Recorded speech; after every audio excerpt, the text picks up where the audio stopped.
Ваше превосходительство, уважаемые делегаты, добрый день.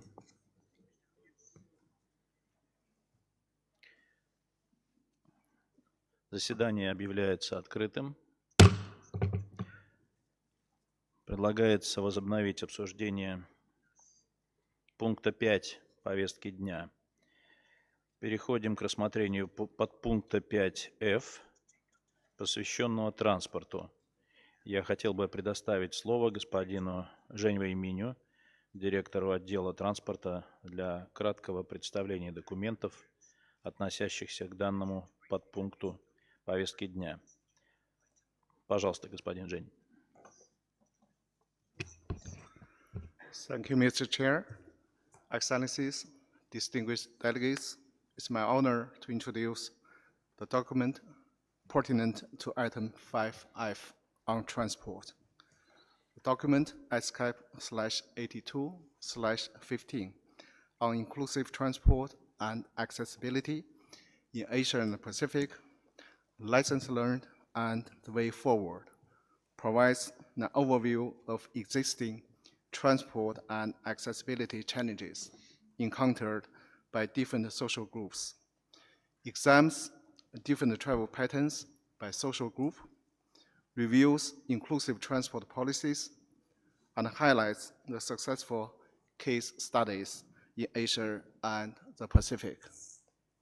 It also presents existing guidelines and indicators that can enhance social inclusion in transport and accessibility, improve gender equality, and support the development and implementation of national and regional transport action plans that leave no one behind.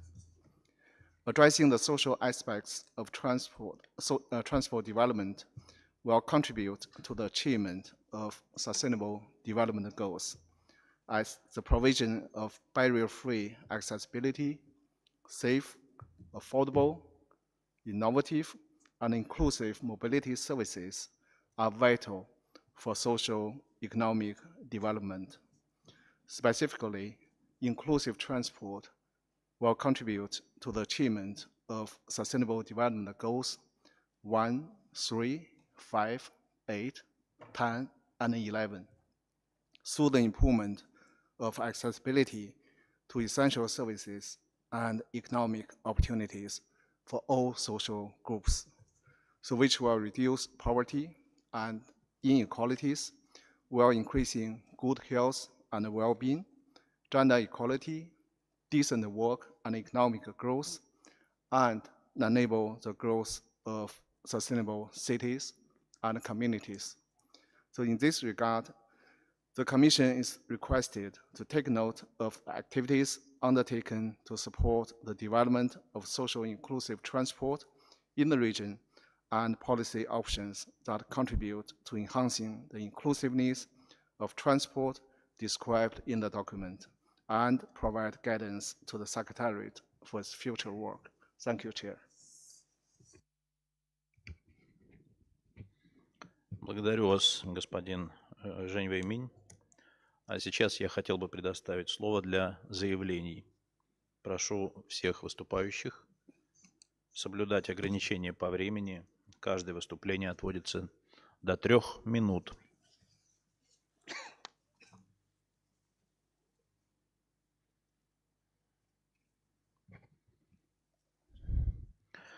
Первым выступит представитель Азербайджана, а за ним представитель Российской Федерации.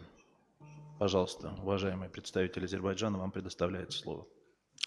Distinguished Chair, Excellencies, ladies and gentlemen, Azerbaijan thanks ESCAP for the report presented under item 5F of the provisional agenda. The report clearly outlines that mobility challenges are multidimensional and require coordinated action across affordability, accessibility, service integration, and planning. In Azerbaijan, we address this through a system-based approach. First, affordability and accessibility. Public transport fares are maintained at socially balanced levels. to ensure affordability, particularly for low-income users. At the same time, a portion of the road tax embedded in fuel prices is allocated to the Public Transport Targeted Budget Fund, establishing a sustainable and equitable financing mechanism. This approach effectively redistributes resources from private vehicle users to public transport users, supporting broader social equity and enhancing access to mobility. In parallel, ensuring access to public transport within a 500-meter radius remains a key priority, strengthening first and last mile connectivity. Second, integration. We are advancing seamless multimodal connectivity through a mobility-as-a-service approach, enabling users to plan journeys across different modes within a unified system, thereby improving efficiency and user experience. Third, data-driven planning. Through the Baku Digital Twin, transport authorities can simulate traffic flows and assess the impact of policy measures, such as building bridges, roads, or adding bus priority lanes prior to implementation. This enhances decision-making, reduces uncertainty, and allows for better targeting of interventions across different user groups. Fourth, urban design. We are promoting more people-centered urban environments with strong emphasis on pedestrianization, green urban spaces, and overall livability. These efforts contribute to safer, more inclusive, and environmentally sustainable mobility systems. Fifth, long-term planning. Our 5-year state program prioritizes public transport expansion, last-mile connectivity, and integrated urban development. Distinguished members, as you are aware, Azerbaijan currently holds the presidency of the International Transport Forum for 2025-2026. In this context, we have put forward 2 resolutions, one of which focuses on urban transport. This reflects our prioritization of sustainable and inclusive urban mobility, aligned with the ESCAP agenda. Looking ahead, Azerbaijan will also host the 13th World Urban Forum next month, providing a valuable platform to further advance discussions on inclusive urban development, including sustainable urban mobility. In conclusion, Azerbaijan remains committed to working with member states to advance accessible, affordable, and inclusive transport systems. Thank you. Благодарю представителя Азербайджана за выступление. Слово предоставляется представителю Российской Федерации. Следующим выступит представитель Таиланда. Уважаемый господин председатель, уважаемые коллеги, устойчивые транспортные системы являются фундаментом для экономического и социального развития и ключевым элементом международной торговли. Инклюзивная, безопасная и эффективная транспортная инфраструктура способствует сокращению неравенства, повышению качества жизни населения, расширению возможностей для занятости, образования и доступа к базовым услугам, особенно для уязвимых категорий граждан. Российская Федерация последовательно внедряет принципы устойчивого развития в систему нормативного регулирования и реализацию ключевых проектов в транспортной сфере. Придаем приоритетное значение формированию современной, доступной и устойчивой транспортной системы, укреплению связанности между городскими и сельскими территориями, повышению уровня безопасности дорожного движения. В этой связи важную роль играет реализация национального проекта «Инфраструктура для жизни», направленного на комплексное развитие транспортной, коммунальной и социальной инфраструктуры. В рамках данного проекта ведется масштабная работа по модернизации дорожной сети, развитию общественного транспорта, повышению транспортной доступности сельских территорий. Особое внимание уделяется цифровизации и внедрению интеллектуальных транспортных систем. Мы также реализуем политику электрификации, поддерживаем производство электромобилей и электробусов, расширяем сеть зарядной инфраструктуры. Активно развиваются беспилотные технологии в сфере транспорта. Убеждены, что формирование более устойчивой и доступной для всех транспортной системы требует укрепления международного взаимодействия и совместного поиска решений. С удовлетворением отмечаем наше плодотворное сотрудничество с секретариатом ESCAP в области транспорта, в том числе через реализацию профильных проектов технического содействия, финансируемых за счет российского добровольного взноса. С 2009 года реализованы 27 проектов технического содействия, больше, чем в любой другой отрасли. Позвольте мне вновь подчеркнуть, что Российская Федерация открыта к обмену наработанным опытом в области устойчивого транспорта и нацелена на развитие сотрудничества со всеми заинтересованными партнерами. В этом контексте важным шагом стало проведение первого международного транспортно-логистического форума, состоявшегося в период с 1 по 3 апреля в Санкт-Петербурге. Форум подтвердил свой статус новой значимой площадки для конструктивного и доверительного диалога между государствами, международными организациями и представителями бизнеса. Дискуссии продемонстрировали высокую актуальность вопросов развития транспортной логистики, совершенствования нормативно-правового регулирования, внедрения инновационных технологий, а также необходимости выработки согласованных подходов к обеспечению устойчивости транспортных цепочек и их адаптации к современным вызовам. В этом году форум объединил порядка 6 тысяч участников из 82 стран. Рассчитываем на расширение его масштаба и вновь приглашаем партнеров из АТР принять участие в форуме в 2028 году и внести вклад в дальнейшее развитие профессионального диалога в данной сфере. Благодарю за внимание. Благодарю представителя Российской Федерации за выступление. Слово предоставляется представителю Таиланда.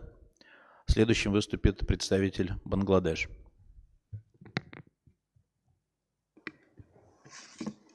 Thank you, Mr. Chair.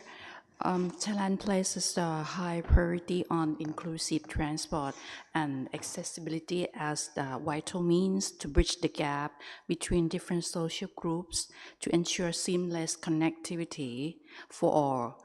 Our development strategy is based upon 3 core pillars: efficient, inclusive, and green and safe transport, which aim to optimize logistics, ensure affordability, and leverage clean technology while enhancing public safety. This vision is highly critical as Thailand has transitioned into complete age society in 2021, with over 20% of the population aged 60 or above, along with an expected 2.3 million persons with disability by 2025. These demographic shifts demand a resilient, low-carbon transport network that is universally accessible and supportive of every citizen, regardless of age, gender, or physical ability. In response to these challenges, the Ministry of Transport of Thailand has launched the Action Plan for Development of Transportation Facilities for all 2025 to 2037. We are updating legal frameworks to ensure all public transport modes strictly comply with the Universal Design Standards. For instance, 29 passenger piers in Bangkok have been upgraded and accessibility features are being integrated across our metro networks and airports nationwide to serve the elderly, children, and those with reduced mobility. Furthermore, accessibility requirements have been integrated into public bus licensing. Currently, at least 20% of the bus fleets in Bangkok must be wheelchair accessible, ensuring that our urban mobility is barrier-free. Our commitment is underscored by significant nationwide progress, with 119 out of 122 public bus terminals now fully equipped with universal facilities. More important, inclusive transport requires urgent climate action, as the transport sector accounts for 30% of energy sector greenhouse gas emissions. Thailand is advancing a low carbon transition in line with our NDC action plan, committing to a 30% emission reduction. Our roadmap includes accelerated electrification, energy efficiency improvements, and a strategic shift from road to rail and waterways. As a result, this low carbon transition will ensure a cleaner and healthier environment with more affordable and reliable mobility options. In conclusion, Thailand reaffirmed its steadfast support for ESCAP's pivotal roles in fostering regional cooperation for inclusive transport. We remain committed to mainstreaming social inclusion and smart innovation into our national policies to enhance mobility for all vulnerable groups by prioritizing universal designs and low-carbon initiative. We aim to transform our transport landscape into one that is truly sustainable and resilient in close collaboration with ESCAP and fellow member states. Thank you for your attention.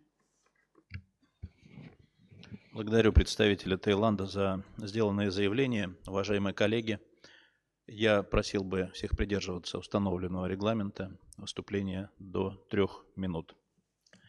Слово предоставляется представителю Бангладеш. Следующим выступит представитель Японии. Thank you, Mr. Chair. Distinguished delegates, excellencies, ladies and gentlemen, assalamu alaikum and very good afternoon to you all.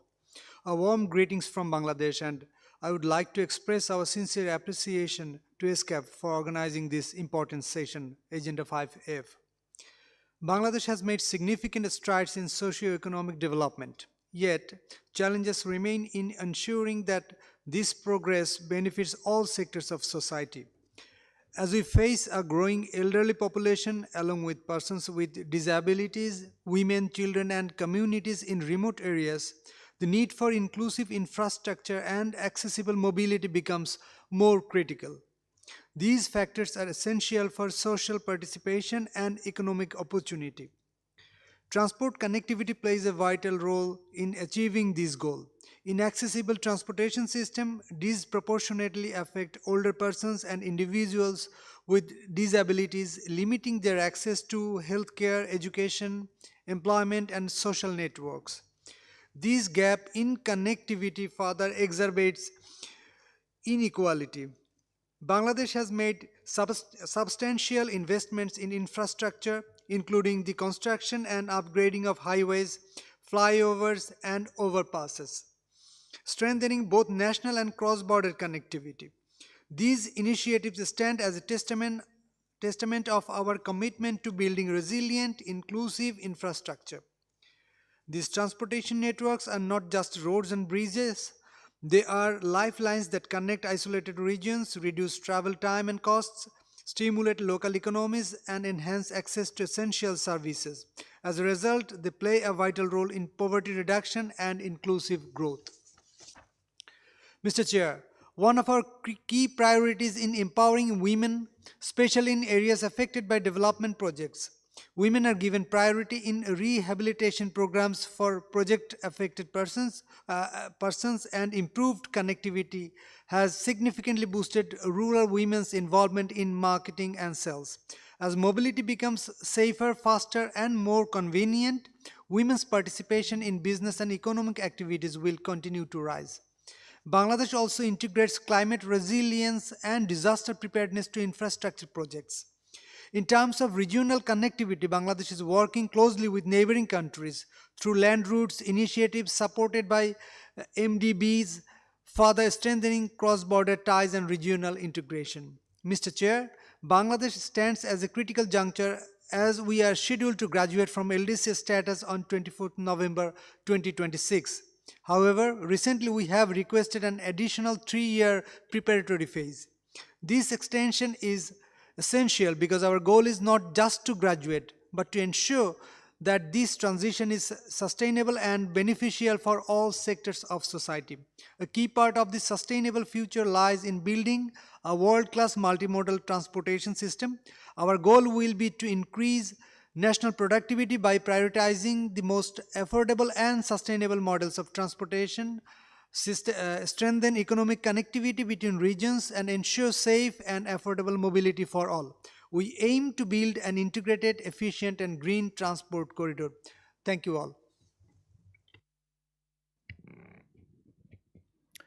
Благодарю представителя Бангладеш за сделанное заявление. Слово предоставляется представителю Японии. Следующим выступит представитель Индии. Thank you, Mr. Chair.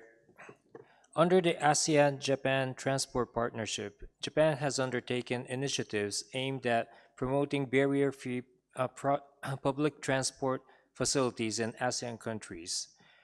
As part of these efforts, Japan has developed and shared an explanatory guide based on Japan's guidelines for facilitating smooth mobility at passenger facilities of public transport, and has also supported the preparation of country reports by participating countries. In addition, through activities such as site visits to accessible public transport facilities and the organization of meetings, Japan has shared its practical knowledge and experience in this field. Looking ahead, Japan would like to continue contributing to the realization of inclusive transport in the Asia Pacific region, based on the universal design concept of ensuring transport that is easy to use for everyone, anytime and anywhere. With regard to ensuring inclusive transport, particularly from the perspective of gender mainstreaming, Japan has been taking various initiatives, such as the introduction of priority spaces for strollers in public transport and the operation of highway bus services designed to be safe and comfortable for women.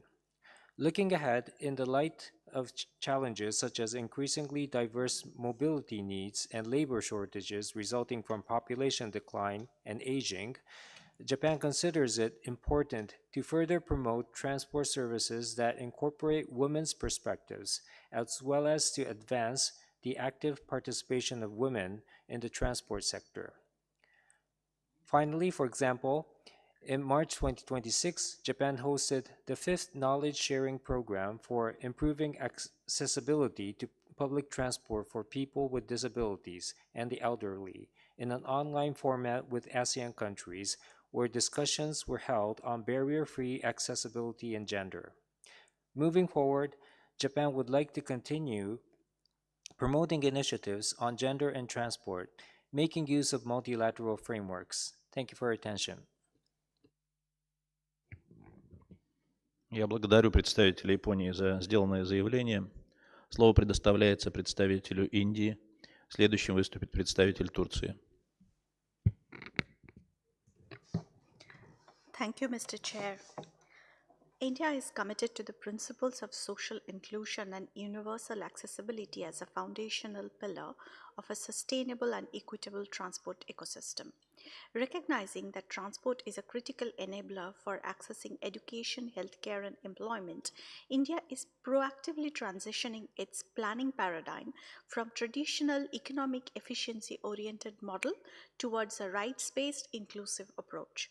The PM Gati Shakti National Master Plan is integrating road, rail, waterway, and air freight into one seamless network, thereby reducing redundancy, cutting emissions, and logistics costs. Electric vehicle deployment is also accelerating steadily, with over 1.5 million EVs sold in the last year alone. Green freight corridors dedicated freight trains powered by renewable energy and solar powered logistics parks are being also implemented. With policy inducement, uh, private players are investing in biofuel fleets and deploying AI to optimize routes and reduce idle fuel consumption. India acknowledges the distinct mobility patterns of women who often undertake complex trip chaining journeys and face very specific challenges. In response, Indian cities are increasingly integrating gender responsive measures, including enhanced safety protocols and affordable rights for women to support women's participation in workforce and in social life.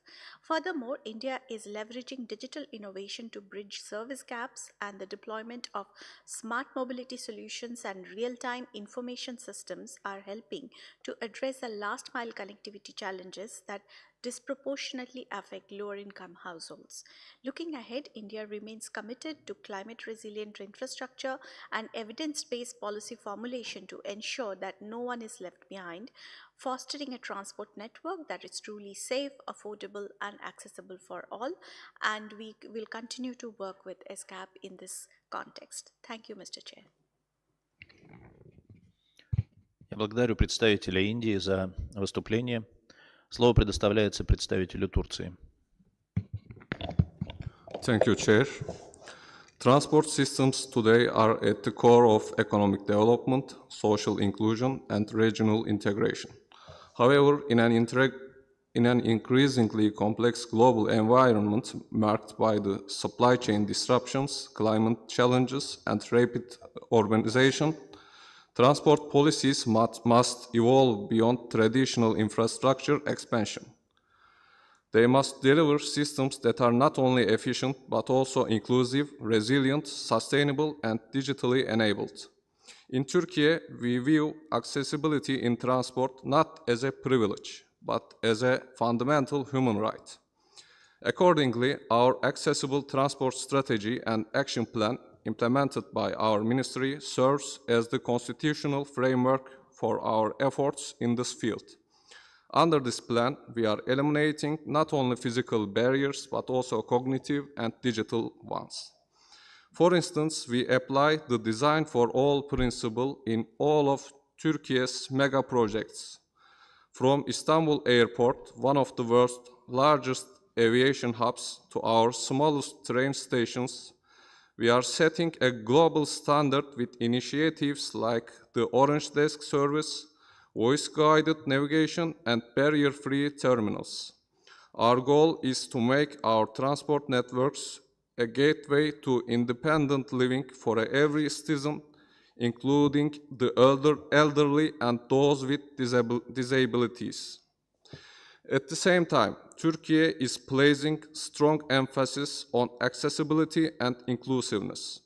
Policies are being implemented to ensure that transport systems are accessible to persons with disabilities, the elderly, and the other vulnerable groups. Urban mobility systems are being redesigned to improve safety, affordability, and user experience. We are all aware that the transport sector is not merely about physical infrastructure. Its true strength lies in the vision and standards that govern it. As the Republic of Turkey, we are proud to be global representative of this vision. With this responsibility, we will continue to implement the principle of leaving no one behind, not only in social policies, but across every layer of transport economics. We stand ready to share our expertise and revitalize regional corridors and build the future of transport together. Thank you. Благодарю представителя Турции за сделанное заявление. Имеются ли еще желающие среди делегаций выступить по данному подпункту повестки дня?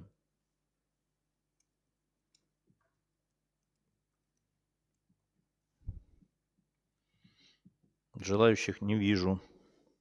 Таким образом, мы переходим к рассмотрению подпункта 5G повестки дня, посвященного макроэкономической политике, борьбе с нищетой и финансированию развития.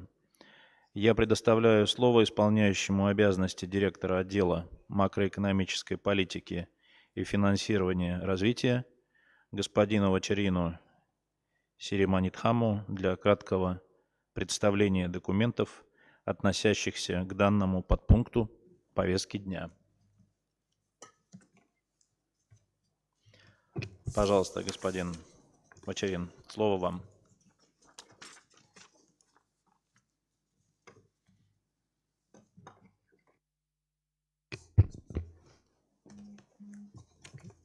Thank you, Chair. It's my honor to introduce the document pertaining to item 5G on macroeconomic policy, poverty reduction, and financing for development. Document ESCAP/82/16 on macroeconomic prospects, challenges, and policy issues for Asia and the Pacific region provide an overview of recent socio-economic development in the developing Asia-Pacific regions. It covers issues such as economic growth, inflation, employment, poverty, and fiscal and public debt positions. It also discussed the near-term economic outlook of the region and highlight key risks and emerging challenges. The document concludes by discussing policy options to deal with these risks and challenges. The document notes that average economic growth in the region has declined amid rising global trade protectionism, geopolitical conflicts, and associated uncertainties. The lower average headline inflation and broadly steady employment conditions provide some relief. Nevertheless, the overall economic performance remains uneven across country, with several economies in the region facing limited fiscal space to support people and businesses. Extreme poverty continues to decline, though multidimensional poverty remains prevalent. The economic outlook is looking highly uncertain and facing several downside risks. These include the escalation of trade tensions, global financial volatility, and rising geopolitical conflicts. At a broader level, the global economic landscape is facing a shift from the rule-based globalization and multilateralism to a revival of economic nationalism and economic shocks. The document discusses several ideas to address these challenges, namely reform to strengthen fiscal position to provide support measures, managing and balancing inflation, financial and external stability risks, exploring new market opportunities, and boosting domestic and regional sources of demand. In this regard, the Commission is invited to review and discuss the macroeconomic assessment and policy idea contained in this document to provide feedback to the Secretariat for its forthcoming analytical work and for planning and preparation of the future technical assistance and capacity building work. The Commission is also encouraged to share information about country-specific experiences and initiatives in relation to this issue so that participants can learn from each other and inform their policy deliberations. Thank you, Chair. Благодарю вас за выступление, Кумачарин. Теперь слово предоставляется председателю пятой сессии Комитета по макроэкономической политике, борьбе с нищетой и финансированию развития, ее превосходительству госпоже Мелисенте Круз-Паредес, чрезвычайному полномочному послу Филиппин в Таиланде и постоянному представителю Филиппин при ESCAP. Прошу вас, ваше превосходительство.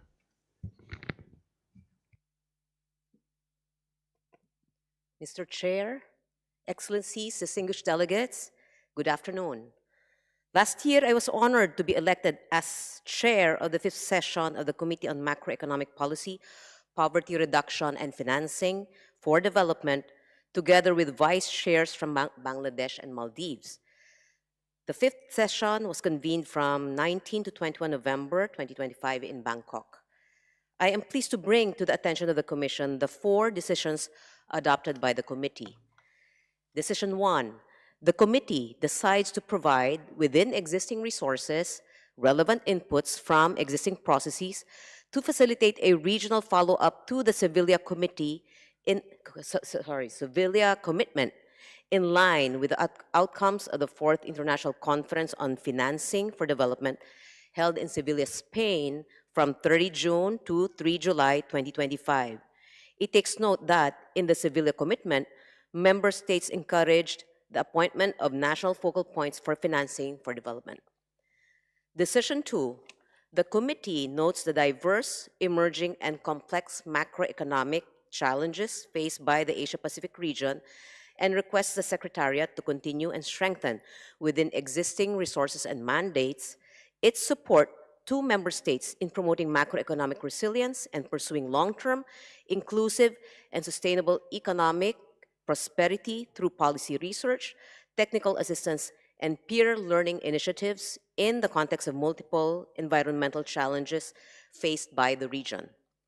Decision 3, the committee requests the Secretariat to continue its policy research and technical assistance to support productivity growth for long-term economic prosperity, considering the concerns and needs of countries in special situations, that is, least developed countries, landlocked developing countries, and small island developing states, as well as countries facing specific challenges, including middle-income countries, in pertinent policy areas as needed and within existing resources and mandates. Decision 4, the committee notes the activities of the consultative group on financing strategies for sustainable development goals and encourages member states to enhance participation in the consultative group as a platform for peer learning and dialogue in the region. The committee also encourages national focal points for financing for development to, if possible, coordinate with and join the consultative group with a view to enhancing its effectiveness.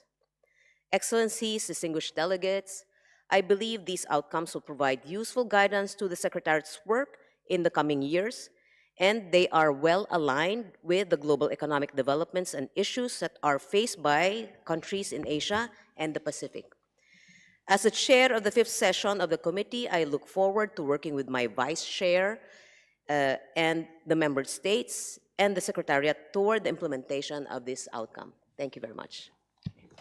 Благодарю вас, Ваше Превосходительство, за ваше выступление. Теперь у нас время для заявлений. Слово предоставляется представителю Индонезии. Еще раз напоминаю о необходимости соблюдать ограничения по времени до 3 минут. Спасибо. Пожалуйста, представитель Индонезии, вам слово. Благодарю вас, господин председатель. Excellencies, distinguished delegates, Indonesia commends the outcome of the 5th session of the Committee on Macroeconomics, Poverty Reduction and Financing for Development held in November 2025. We find the discussion both timely and relevant, particularly in advancing the follow-up to the Sevilla commitment adopted in July 2025. For the Asia-Pacific region, characterized by the strong growth yet persistent vulnerabilities, effective implementation of this commitment is essential. Our region represents diverse development realities, from advanced economies to the least developed countries and small island developing states. We are leader in digital innovation. Digital divides continue to widen. We are rich in natural resources, but remain highly vulnerable especially to climate-related disasters. These challenges highlight the need for tailor-made approaches. There is no one-size-fits-all solution. Financing strategies must be flexible, targeted, and aligned with national priorities. Mr. Chair, Indonesia welcomes the committee's decision to strengthen coordination between the consultative group on financing strategies for the SDGs and national focal points for financing for development. This is a practical step to improve coherence and support effective implementation at the regional and national level. Indonesia stands ready to contribute to advancing practical solutions to mobilize resources for an inclusive, resilient, and sustainable Asia-Pacific. Thank you. Спасибо большое. Спасибо большое представителю Индонезии за ваше заявление. Слово предоставляется представителю Индии. Следующим выступит представитель Бангладеш.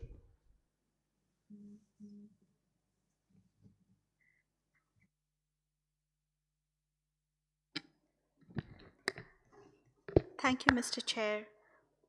We take note of the reports under this agenda item. India has made significant progress in providing affordable housing, social and food security, financial inclusion, universal access to services and amenities, improving the overall well-being and the standard of living for the people. These efforts have yielded significant measurable gains towards eradication of poverty and preventing inequality from rising.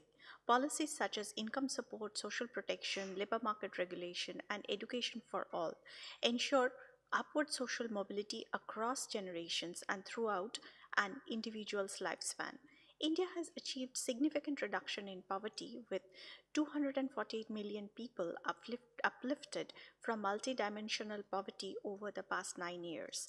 India's progress in financial inclusion and digital transformation, along with nutrition and universal health coverage, clean access for clean fuel for cooking, have contributed to this reduction of multidimensional poverty. Enhanced social sector expenditure by the government, including investments in health, education, education, and social safety nets have been critical in this context. Such expenditures have experienced 12% compound annual growth rate in recent years, particularly benefiting rural communities and in accelerating poverty alleviation through targeted welfare initiatives. In 2025, India adopted a series of transformative economic reforms to reshape domestic resilience and stability among various uncertainties. The reform of the goods and services tax, addressing tax rates on essentials, have reduced household costs significantly. This, coupled with revised income tax, have increased disposable income for households, boosting domestic consumption, and has helped offset external pressures on the economy. Perhaps the most transformative of all these reforms is the four labor codes on wages, industrial relations, social security, and worker safety. These codes impact 63 million enterprises by streamlining compliance and incentivizing formalization of the informal economy. Commitment to price stability has been central to maintaining this momentum. India has successfully controlled inflation and ensured food security. Minimum wage hikes have been calibrated to exceed inflation, thereby enhancing the real income and well-being of lower income workers. India stands ready to share its experiences and initiatives, fostering a collective learning environment that will enable the Asia Pacific region to navigate various uncertainties. Thank you, Mr. Chair. Благодарю представителя Индии за сделанное заявление. Слово предоставляется представителю Бангладеш. Следующим выступит представитель Китайской Народной Республики. Thank you, Mr. Chair. Bangladesh is navigating a gradual stabilization phase amid persistent global uncertainties, tightening fiscal conditions, and domestic adjustment pressures. Government remains committed to restoring macroeconomic stability while safeguarding poverty reduction gains and supporting sustainable development financing. Continuing inflation remains the foremost macroeconomic objective. Headline inflation remained elevated at 8.5 in January 2026, with food inflation continuing as the dominant contributor. Expert pressure on household purchasing power, while divergence between wage growth and inflation poses risk to real incomes. Government is pursuing a coordinated strategy and following significant measures for macroeconomic stability. The first one, stabilizing the external sector through export promotion, remittance incentives, and import rationalization. Taking strong measures to control inflation and to ensure supply of essential commodities. Initiative of banking sector reforms, strengthening foreign exchange reserves and stabilizing the exchange rate. Advancing fiscal reforms to increase revenue and improve tax to GDP ratio. Promoting investment and capital market reforms to boost investor confidence, supporting export diversification and industrial growth behind the garment sector, continuing an engagement with the reform program for macroeconomic stability, enhancing energy financing and supply stability to support production, expanding social protection measures to protect vulnerable population. Mr. Chair, employment generation activities for the poverty reduction and social stability is central to present government's macroeconomic framework. Sustaining inclusive growth requiring strengthening labor incentive industries, SME development, skill enhancement, and export diversification. In the evolving of global financing environment, Bangladesh faces limited fiscal space, structural revenue challenges, and increasing limited climate-related fiscal risk. Discussion on LDC graduation Bangladesh emphasizes implementation of smooth transition strategies, continued concessional support, flexibility in international support measures, and recognition of structural vulnerabilities, including climate exposure. The country also highlights the growing relevance of blended finance and public-private partnership models to mobilize additional development resources. Bangladesh remains committed to macroeconomic stability, inclusive growth, and sustainable development. However, current global conditions require enhanced international and regional cooperation, flexible financing arrangement, and strengthen domestic reform efforts to ensure continued progress towards sustainable development of objectives. Thank you, Mr. Chair. Благодарю представителя Бангладеш за сделанное заявление. Слово предоставляется представителю Китая. Следующим выступит представитель Пакистана. 谢谢主席。当今世界，地缘冲突、局部战争此起彼伏，单边主义、保护主义大行其道，对亚太经济发展造成严峻挑战。亚太各国要加强团结协作，共同倡导普惠包容的经济全球化。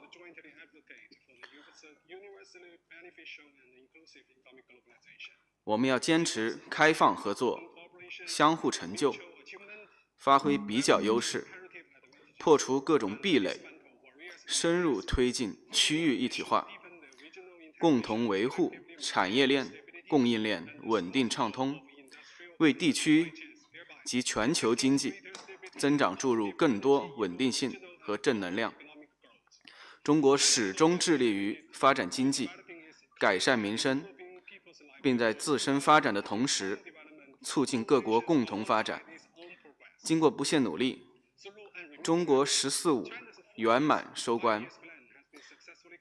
过去5年，中国经济实现5.4%的年均增速，总量突破140万亿人民币，对全球经济增长贡献率稳定在30%左右。上个月，中国14届全国人大4次会议成功举行，并通过“十五五”规划纲要。这不仅是中国发展的新蓝图，也是世界发展的新机遇。展望未来，中国将继续以自身发展为亚太发展注入信心和动力，同各方携手建设亚太共同体。主席，过去1年 ，ESCAP 在宏观经济政策、减贫和发展筹资领域工作卓有成效，成功举行第5届委员会会议，发布亚太经社概览等刊物，在气候融资、结构转型等领域开展政策咨询和能力建设活动，做出积极贡献。中方表示赞赏。中方积极支持 ESCAP 相关领域工作，通过中国 ESCAP 合作基金资助多个项目，促进伙伴关系建设。中国澳门积极参加可持续发展目标筹资战略咨询小组工作。中方新秘书处加大对减贫领域的关注和投入，积极助力全球减贫事业。谢谢。Благодарю представителя Китая за ваше выступление. Следующим выступает представитель Пакистана, после него представитель Малайзии. Thank you, Chair. Pakistan appreciates ESCAP for sharing the outcomes under the respective agenda item and acknowledges its efforts and cooperation with Pakistan in achieving sustainable development. Many Asia-Pacific governments, including Pakistan, are facing tightening fiscal space.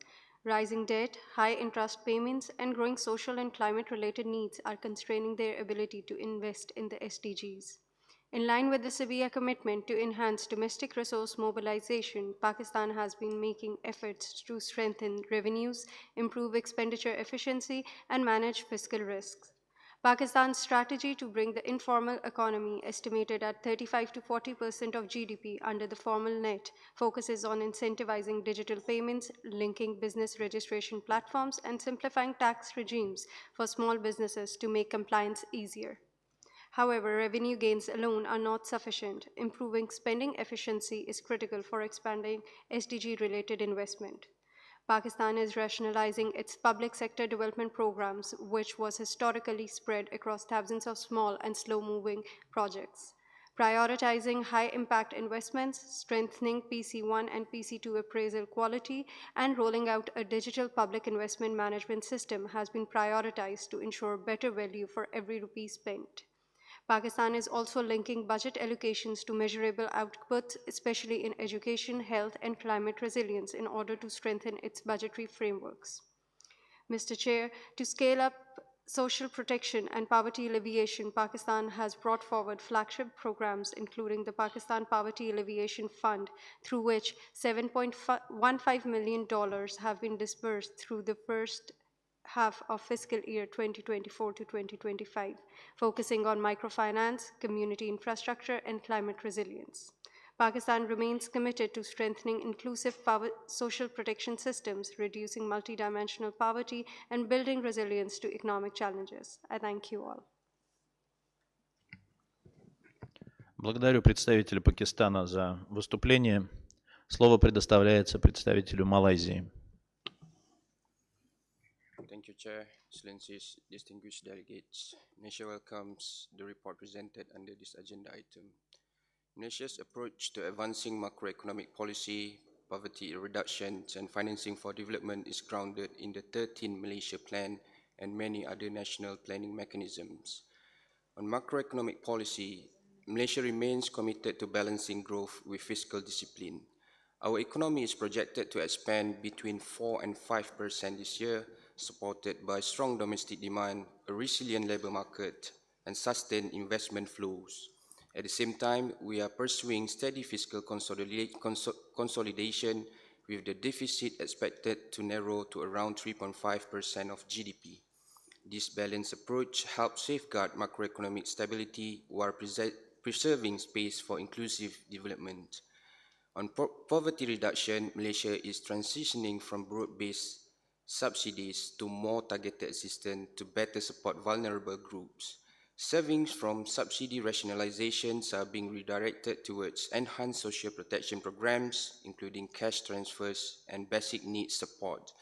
At the same time, we are investing in human capital through education, technical and vocational training, and healthcare. We recognize that sustainable poverty reduction requires expanding opportunities and improving incomes. Malaysia also places strong emphasis on inclusive growth and labour market reforms, including wage improvements, increased female labour force participation, and upskilling initiative. These efforts aim to ensure that economic growth translates into tangible improvement in living standards. On financing for development, Malaysia is adopting a diversified approach. Public finances are complemented by stronger mobilizations of private capital, including through government-linked investment companies and public-private partnerships. We are also strengthening tax administration, including the rollout of e-invoicing to support long-term fiscal sustainability. At the same time, we continue to prioritize investment in infrastructure, digitalization, and green and high-value industries to enhance productivity and resilience in an increasingly uncertain global environment. In conclusion, Malaysia believes that sound macroeconomic management, targeted social protection, and innovative financing must go hand in hand. These efforts are aligned with our commitment to achieving the SDGs. I thank you. Благодарю представителя Малайзии за сделанное заявление. Есть ли еще среди делегаций желающие выступить по данному подпункту повестки дня?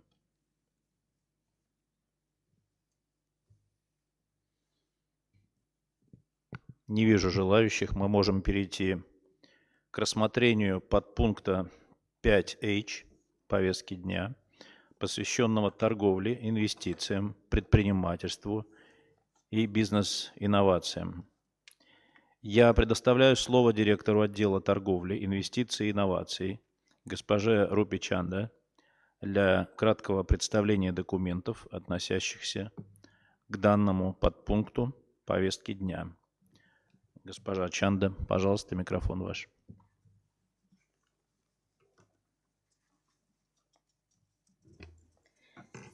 Thank you, Chair.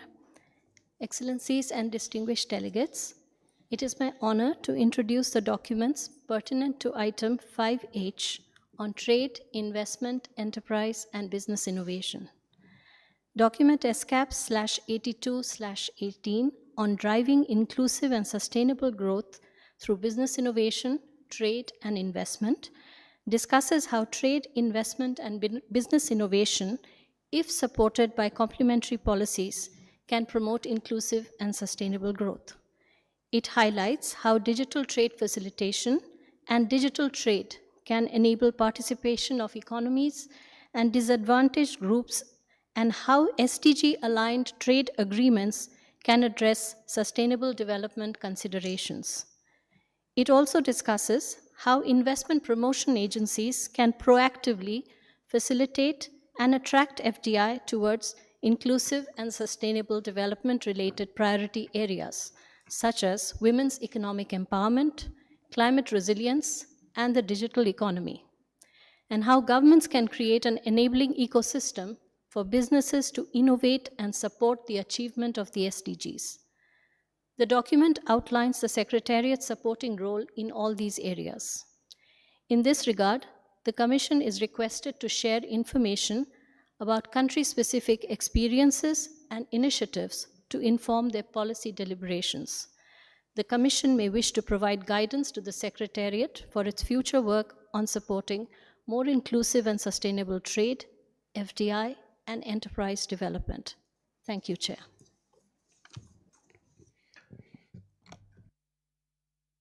Благодарю вас, госпожа Чанда.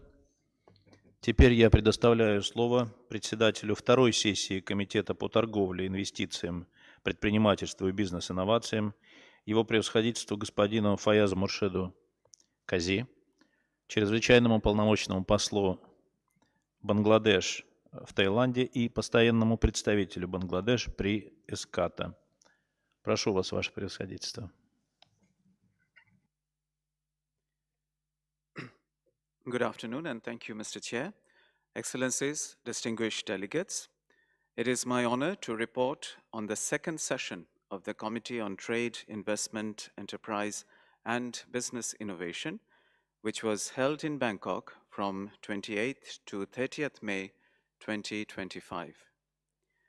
The session provided a timely and substantive platform for member states and stakeholders to exchange views on how trade, investment, enterprise development, and innovation can be further leveraged as engines for inclusive and sustainable development in the Asia-Pacific region. During the session, the committee underscored the continued importance of regional and multilateral cooperation in addressing emerging trade challenges. Particular emphasis was placed on trade facilitation and digitalization, including through the Asia-Pacific Trade Agreement and the Framework Agreement on Facilitation of Cross-Border Paperless Trade in Asia and the Pacific. The committee recognized the valuable analytical, technical assistance, and capacity-building work of the Secretariat in these areas, and requested its continuation within existing mandates and resources. The committee also highlighted the critical role of the private sector in scaling up sustainable business practices and solutions. Members acknowledged the progress made through platforms such as the ESCAP Sustainable Business Network and the Asia-Pacific Business Forum, and emphasized the importance of strengthening public-private engagement, knowledge sharing, and technical cooperation to support sustainability transitions, particularly for micro, small, and medium-sized enterprises. With regard to investment, the committee reaffirmed the importance of mobilizing foreign direct investment for sustainable development. Discussions emphasized not only the volume, but also the quality of investment, including its contribution to environmental sustainability, social inclusion, and long-term development objectives. The committee welcomed the Secretariat's support for investment promotion initiatives, including regional cooperation efforts, and encouraged continued assistance in building national and regional capacities to attract sustainable investment. The committee further noted progress and ongoing challenges in advancing enterprise and business innovation for inclusive and sustainable development.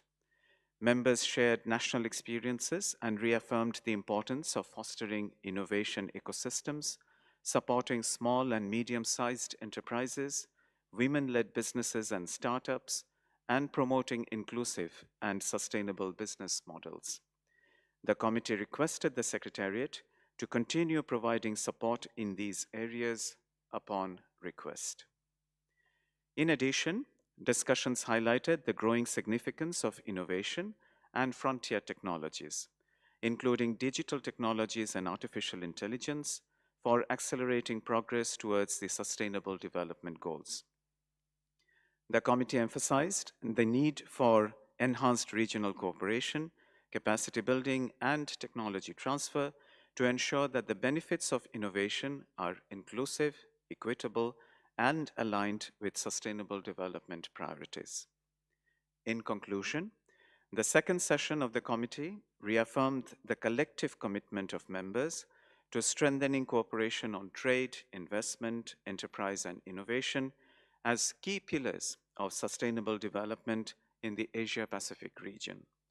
I'm confident that the guidance and decisions adopted by the committee will further support the work of the Secretariat and member states in translating these commitments into concrete action. I thank all delegations and partners for their constructive engagement and continued collaboration. I thank you, Mr. Chair. Благодарю вас, Ваше Превосходительство. Теперь я просил бы специалиста по обслуживанию заседаний включить видеообращение председателя 21-й сессии Совета управляющих Азиатско-Тихоокеанского центра по передаче технологий господина Игоря Федорова, вице-президента Ассоциации «Российский дом международного научно-технического сотрудничества». Distinguished Chairperson, ladies and gentlemen, I am honored to present the outcomes of the 21st session of the Government Council of the Asian and Pacific Center for Transfer of Technology, APCTT. As we navigate an era of rapid technological transformation, APCTT remains a vital regional platform supporting member states in strengthening capacities to foster innovation and transfer of innovative and emerging technologies. The Center's efforts contribute significantly towards addressing climate change and meeting the Sustainable Development Goals. APCTT's work has consistently supported access to practical solutions, building robust ecosystems, and benefiting from knowledge that supports sustainable and resilient development. The 21st session of APCTT's Government Council was hosted by the Russian Federation on 4th and 5th December 2025, bringing together representatives of 9 Government Council member states, 4 observer countries, as well as representatives of partner organizations. The rich engagement reflected the value that the GC member states place on APCTT's mandate and its growing relevance to national and regional development priorities. The Council commended APCTT's achievements in the year 2025. Over the year, the Center implemented notable initiatives aimed at strengthening capacities and foster regional cooperation for the innovation, adoption, and transfer of innovative and emerging technologies. These initiatives have been effective in bridging knowledge gaps, promoting cross-border learning, and creating practical pathways for technology cooperation. During the reporting period, APCTT successfully implemented 10 demand-driving capacity-building activities across areas ranging from intellectual property commercialization to natural resource management. These activities, designed in close consultation with member states, directly benefited more than 800 participants from 18 countries. This regional reach underscores relevant, high-quality technical support that responds to the evolving needs of countries in the region. In addition, the Center designed targeted training model on relevant themes related to technology transfer to facilitate safe-paced capacity enhancement efforts. The Center engaged in significant regional knowledge sharing and collaboration, particularly through thematic publications and platforms. APCTT with GC member states and its partners is currently engaged in the development of the Asia-Pacific Technology Transfer Platform, an emerging resource that will connect governments, innovators, industry, and research institutions to strengthen technological cooperation and transfer. Strengthened community of practice for climate technologies has also facilitated active sharing of information and experiences among stakeholders on innovative technologies. The Center sustained its flagship periodical, the Asia-Pacific Tech Monitor, which focused on thematic issues on climate resilience, intellectual property management, and artificial intelligence for the energy transition. Looking ahead, the Government Council adopted APCTT's program of work for 2026. The program reflects the Center's commitment to innovation, inclusivity, and practical impact. The program will maintain key flagship initiatives, such as the Asia-Pacific Tech Monitor, advanced platform-based approaches to connect diverse stakeholders, launch a structured capacity-building program to better identify the needs of member states and strengthen the technology transfer ecosystems, and prioritize young engagement to integrate young innovators into regional cooperation initiatives. To ensure the successful implementation of this program, the Council emphasized the importance of sustained and predictable resources. In this regard, I invite all member states to consider providing or increasing voluntary annual contribution to support the Center's institutional stability, supporting joint technical cooperation projects, and providing financial resources for thematic activities. Seconding national experts and fellows to strengthen the Center's technical expertise. In conclusion, the Government Council reaffirmed its strong commitment to APCTT's mandate and expressed appreciation for the Center's growing contribution to regional technological cooperation. With continued support from the Commission and Member States, APCTT is well positioned to deepen its impact and further strengthen innovation-led technology-driven development across the Asia-Pacific region. Thank you. Благодарю. Сейчас предоставляется возможность делегациям сделать свои заявления. Просьба, как и прежде, придерживаться ограничения по времени. Одно выступление до 3 минут. Слово предоставляется Российской Федерации. Следующим выступит представитель Таиланда. Уважаемый господин председатель, Российская Федерация последовательно выступает за формирование прозрачной, предсказуемой и равноправной системы торговых и инвестиционных отношений в целях обеспечения поступательного экономического роста, создания новых рабочих мест и достижения устойчивого развития ВТР.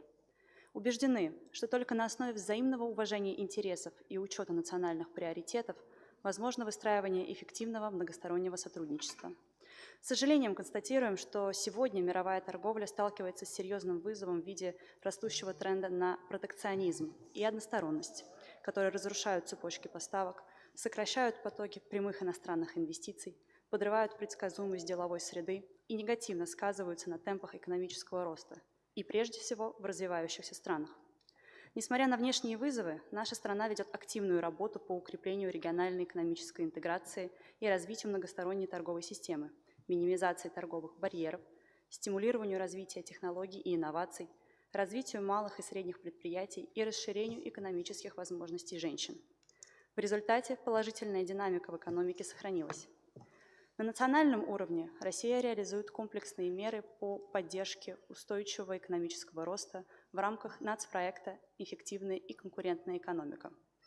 Проект направлен на создание благоприятного инвестиционного климата, развитие молодежного предпринимательства, стимулирование инновационной активности и повышение конкурентоспособности российской экономики в целом.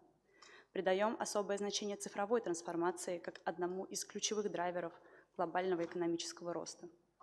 Развитие электронной торговли и формирование цифровой торговой инфраструктуры создает дополнительные возможности для предпринимательства, способствует внедрению инноваций, позволяет существенно ускорить торговые операции и повысить их прозрачность. В этом контексте хотели бы подчеркнуть важную роль рамочного соглашения об упрощении процедур трансграничной безбумажной торговли ВТР, которое способствует созданию условий для трансграничного признания торговых документов в электронной форме.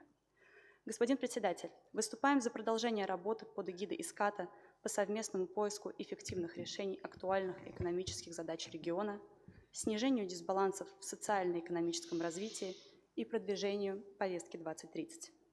Подтверждаем намерение и далее оказывать экспертную и финансовую помощь государствам-членам комиссии путем осуществления проектов техсодействия за счет российского добровольного взноса.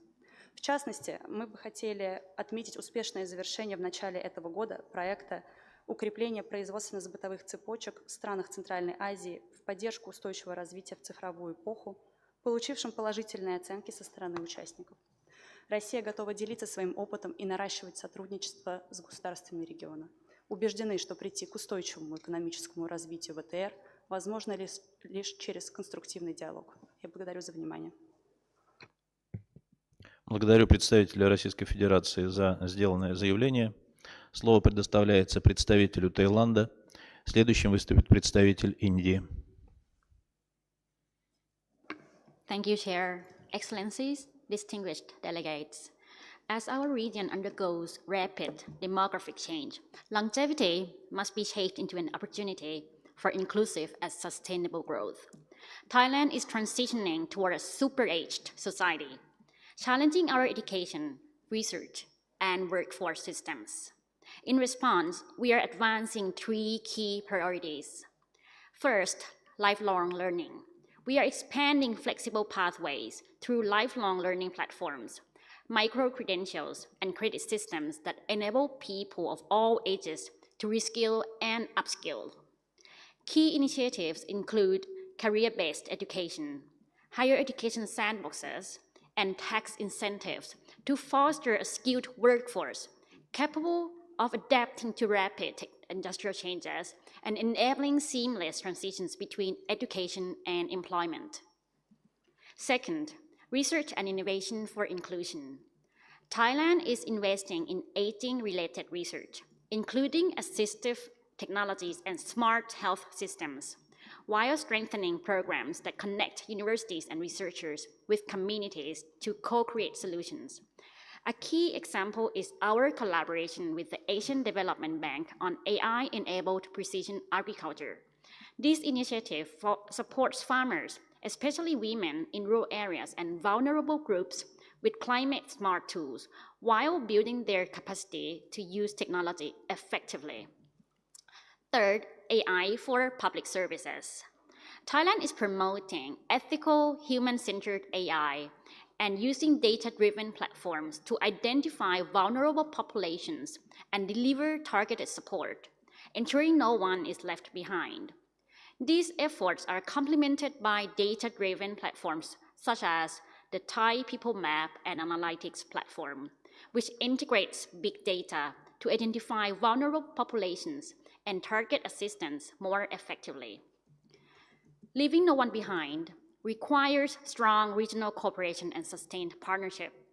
In this regard, Thailand greatly values its close and growing cooperation with ESCAP and the Asian and Pacific Center for Transfer of Technology, which has become an important partner in advancing innovation, technology transfer, and capacity building. The Ministry of Higher Education, Science, Research and Innovation of Thailand has worked closely with APCTT to promote practical, inclusive, and forward-looking initiatives that strengthen national and regional resilience. Thailand stands ready to further deepen the partnership to advance inclusive, innovation-driven, and sustainable development for all. Thank you. Благодарю представителя Индии за выступление. Благодарю представителя Таиланда, прошу прощения, за выступление. Слово предоставляется представителю Индии. Следующим выступит представитель Китая.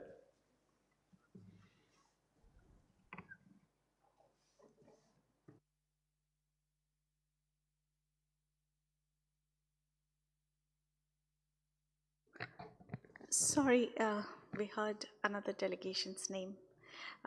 Thank you, Mr. Chair. India welcomes reports submitted under this agenda, which underscores the transformative role of trade, investment, and business innovation, including technology transfer, in accelerating implementation of the 2030 Agenda. Recognizing that market-led growth must be guided by deliberate policy choices to manage social and environmental risks, India has proactively implemented a multifaceted strategy to ensure that its economic growth remains inclusive and sustainable. In the realm of international trade, India remains a staunch advocate for a rules-based, transparent, and equitable global trading system. Efforts should be made to reduce trade costs and enhance supply chain resilience. India's digital public infrastructure has been a global benchmark, facilitating seamless electronic transactions and bridging the digital divide. By streamlining commercial and regulatory measures, we have significantly lowered barriers for micro, small, and medium enterprises, the backbone of our economy, for their participation in the digital economy. Regarding investment, India has been channeling inflows into priority sectors such as renewable energy, digital transformation, and healthcare. Our investment promotion strategies are aligned with the SDG priorities, focusing on creating formal employment and fostering deep linkages with domestic supplier networks. We have taken significant strides in gender-responsive investment by promoting women's economic empowerment, including through targeted policies and enabling women-led startup initiatives. India also recognizes the critical role of business innovation. Through the Startup India mission, we have fostered an ecosystem that encourages high-growth startups to drive social impact and inclusive growth. By integrating environmental, social, and governance factors into our regulatory frameworks, we are ensuring that our private sector contributes meaningfully to a green and circular economy. Mr. Chair, India has been the host country for APCTT since 1977 and is fully supportive of its endeavors in driving forward technology cooperation and innovation across Asia-Pacific region for sustainable development. APCTT is playing a critical role in fostering dialogue among member states and other stakeholders and in addressing complex and multidimensional challenges and formulate strategies for their resolution, including through practical cooperation. As the host country, India remains committed to support APCTT in implementing the recommendations of the Governing Council and building enduring partnerships with all members and stakeholders as well as international organizations. I thank you, Mr. Chair. Благодарю представителя Индии за сделанное заявление. Слово предоставляется представителю Китая. Следующим выступит представитель Вьетнама. 谢谢主席。开放的贸易投资以及商业创新是亚太发展繁荣的重要动力。当前全球经济增长动能不足，单边主义、保护主义蔓延，经济碎片化加剧。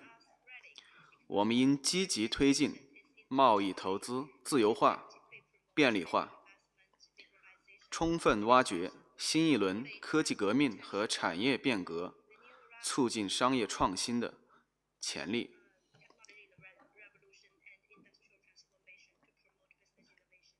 为亚太发展注入新的动力。中方坚定支持贸易投资自由化、便利化，积极推进高水平对外开放，推动构建开放型世界经济。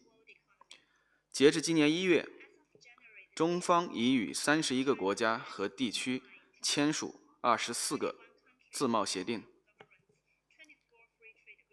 关税总水平降至7.3%，处于全球较低水平。中方还给予所有建交的最不发达国家100%税目产品零关税待遇。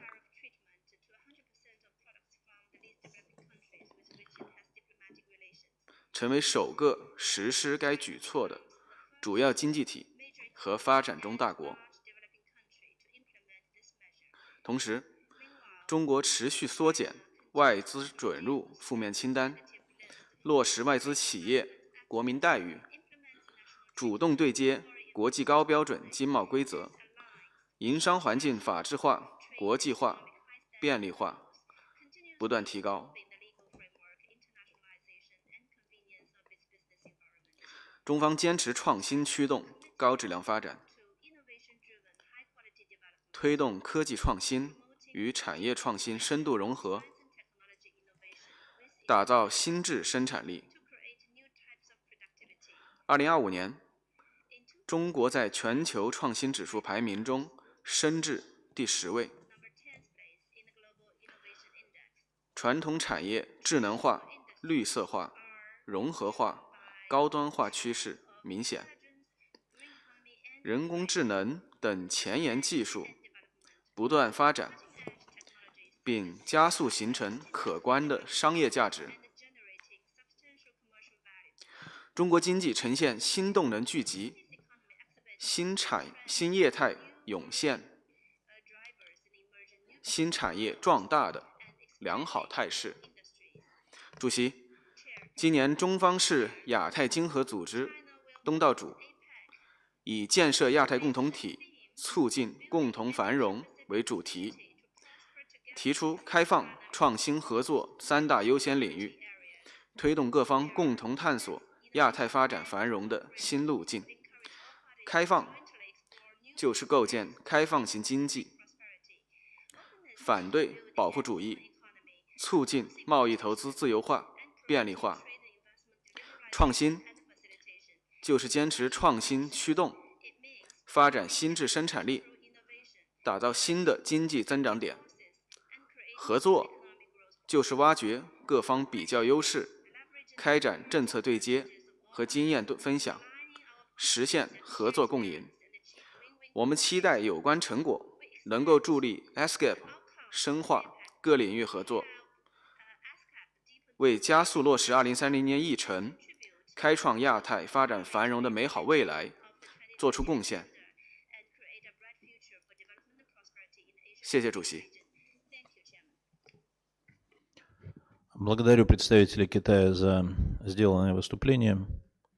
Слово предоставляется представителю Вьетнама. Следующим выступит представитель Бангладеш.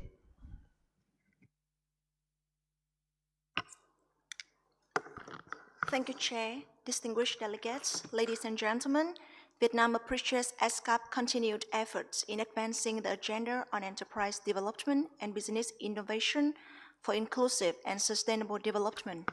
Enterprises are increasingly playing a central role in driving economic recovery and ensuring sustainable growth.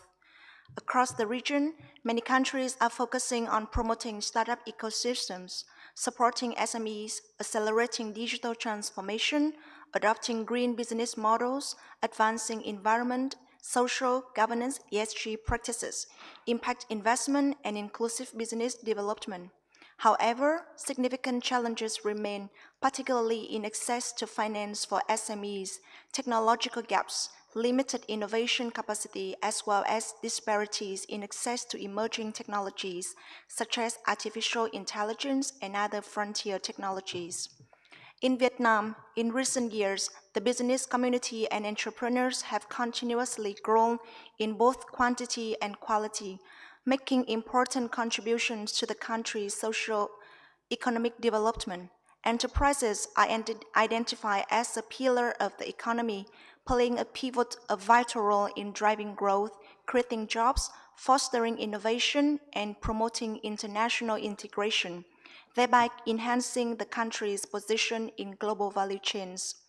Recently, Vietnam has issued Resolution number 68 on private sector development, marking a new phase in the country's economic thinking and action, in which the private sector, for the first time, recognized as the most important driver of the economy.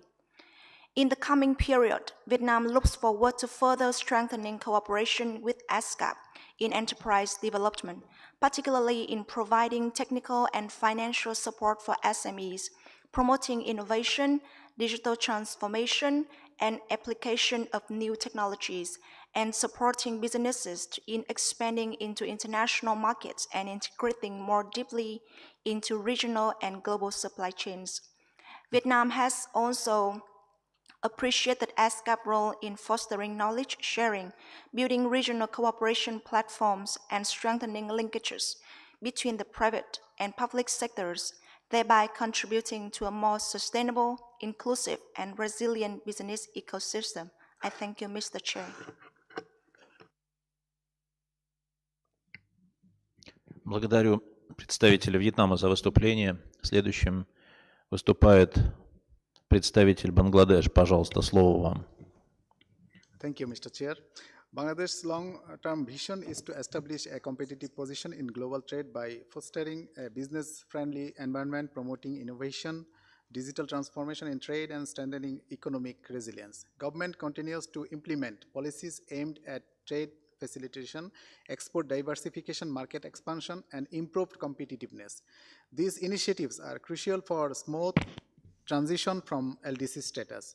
Significant reforms programs are going on to strengthen trade policy framework by implementing National Tariff Policy 2023 to increase productivity and mobilize foreign investment and domestic investment. Government initiated restructuring of Bangladesh Investment Development Authority, one-stop service facility to improve ease of doing business, organized investment summit 2025, establishment and expansion of over 80 industrial estates, industrial upgrading, mechanization, and creation of value-added manufacturing hubs.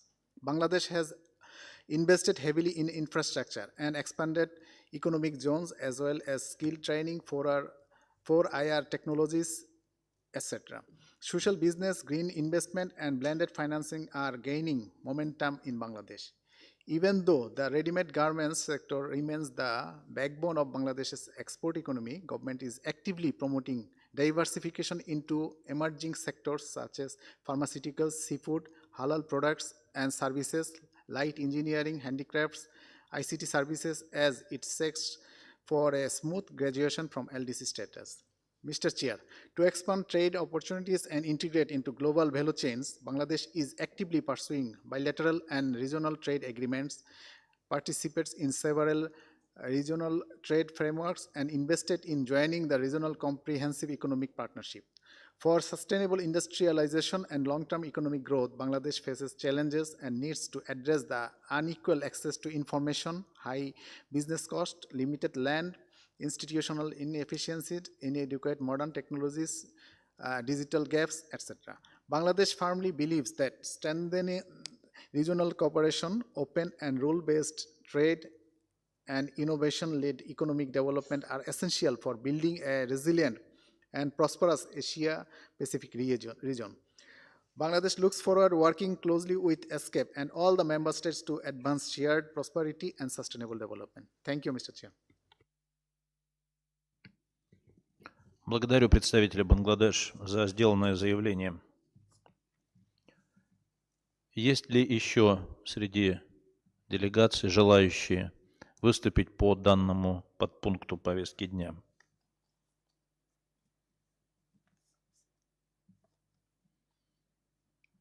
Желающих не вижу. Благодарю всех. Переходим к рассмотрению подпункта 5.I повестки дня, посвященного информационно-коммуникационным технологиям, науке, технике и инновациям. Я предоставляю слово исполняющему обязанности директора отдела информационно-коммуникационных технологий и снижения риска бедствий господину Ко Кийону для краткого представления документов, относящихся к данному подпункту повестки дня. Господин Ко, прошу вас. Thank you, Mr. Chair. It's my honor to introduce a document pertinent to item 5I on information and communication technology, science technology, and innovation. Document ESCAP/82/21 on advancing regional cooperation on digital public services for sustainable development underscore that digital public services are a cornerstone of an inclusive digital society and central to advancing the Astana Ministerial Declaration on Digital Inclusion and Transformation. In particular, the document highlighted, number one, modernizing digital public services. We see significant strides across Asia and the Pacific, with many economies successfully deploying digital ID systems, interoperable payment platforms, and AI-driven applications to enhance public service delivery.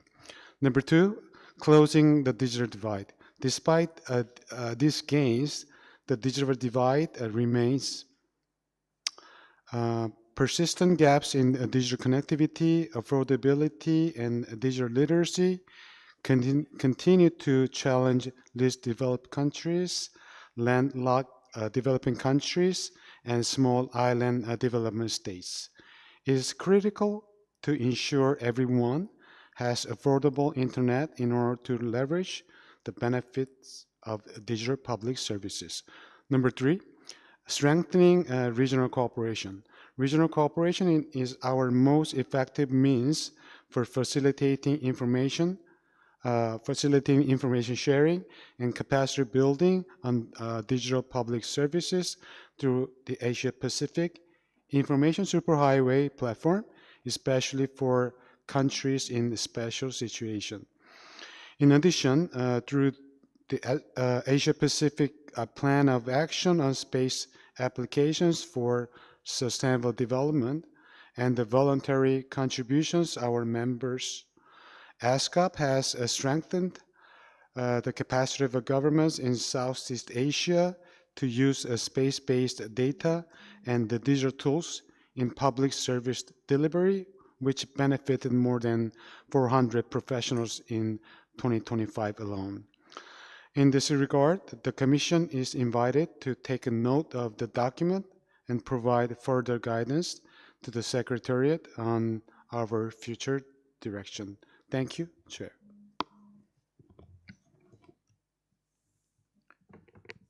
Благодарю вас, господин Ко.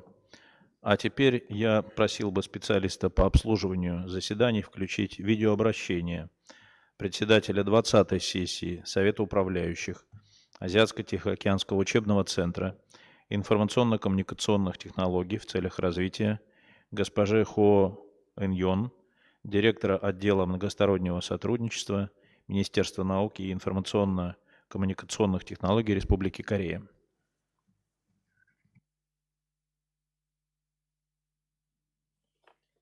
Excellencies, distinguished delegates, ladies and gentlemen, on behalf of the Governing Council of the Asian and Pacific Training Center for Information and Communication Technology for Development, I'm honored to brief you on the outcomes of the training session of the Council held on 5 November 2025 in Incheon, Republic of Korea. The Council noted that APCICT continues to advance digital transformation across the Asia-Pacific region through its capacity-building programs, reinforcing its role as the only ICT-focused training center within the UN regional commissions. Over the past year, the center has further expanded its programs, including the Academy of ICT Essentials for Government Leaders and the Women ICT Frontier Initiative at the national and sub-regional levels with greater engagement of local governments. The center has also updated its learning modules to reflect emerging priorities such as AI and data governance, while modernizing delivery through a balanced combination of both in-person and online training via the virtual academy. The Council also reviewed the preliminary findings of an independent evaluation, which affirmed APCICT's strong relevance and contribution to ESCAP's work on digitalization. The evaluation highlighted the center's demand-driven approach, its evidence-based programs, and its effective use of partnerships despite limited resources. Looking ahead, the Council endorsed the APCICT work plan for 2026, which focused on 3 priorities. First, expanding capacity building on emerging digital technology, particularly AI, competencies for public officers alongside data governance, cybersecurity, and digital connectivity. Second, strengthen program localization accessibility through module translation and adaptation with particular attention to women entrepreneurs and underserved communities.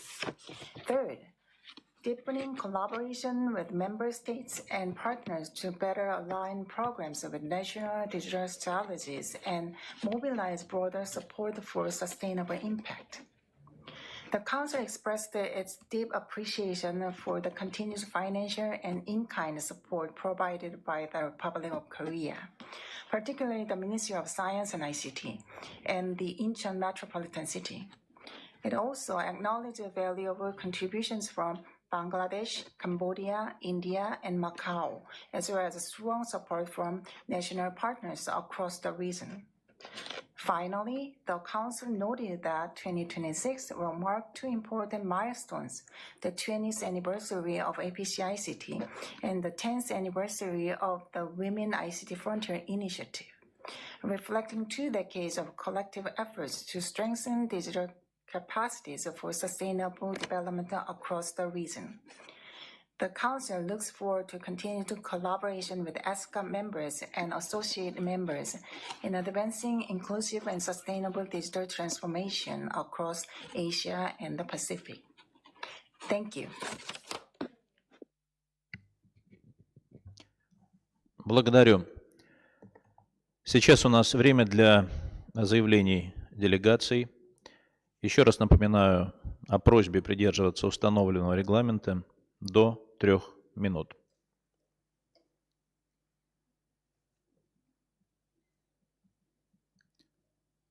Слово предоставляется представителю Туркменистана. Следующим выступит представитель Таиланда.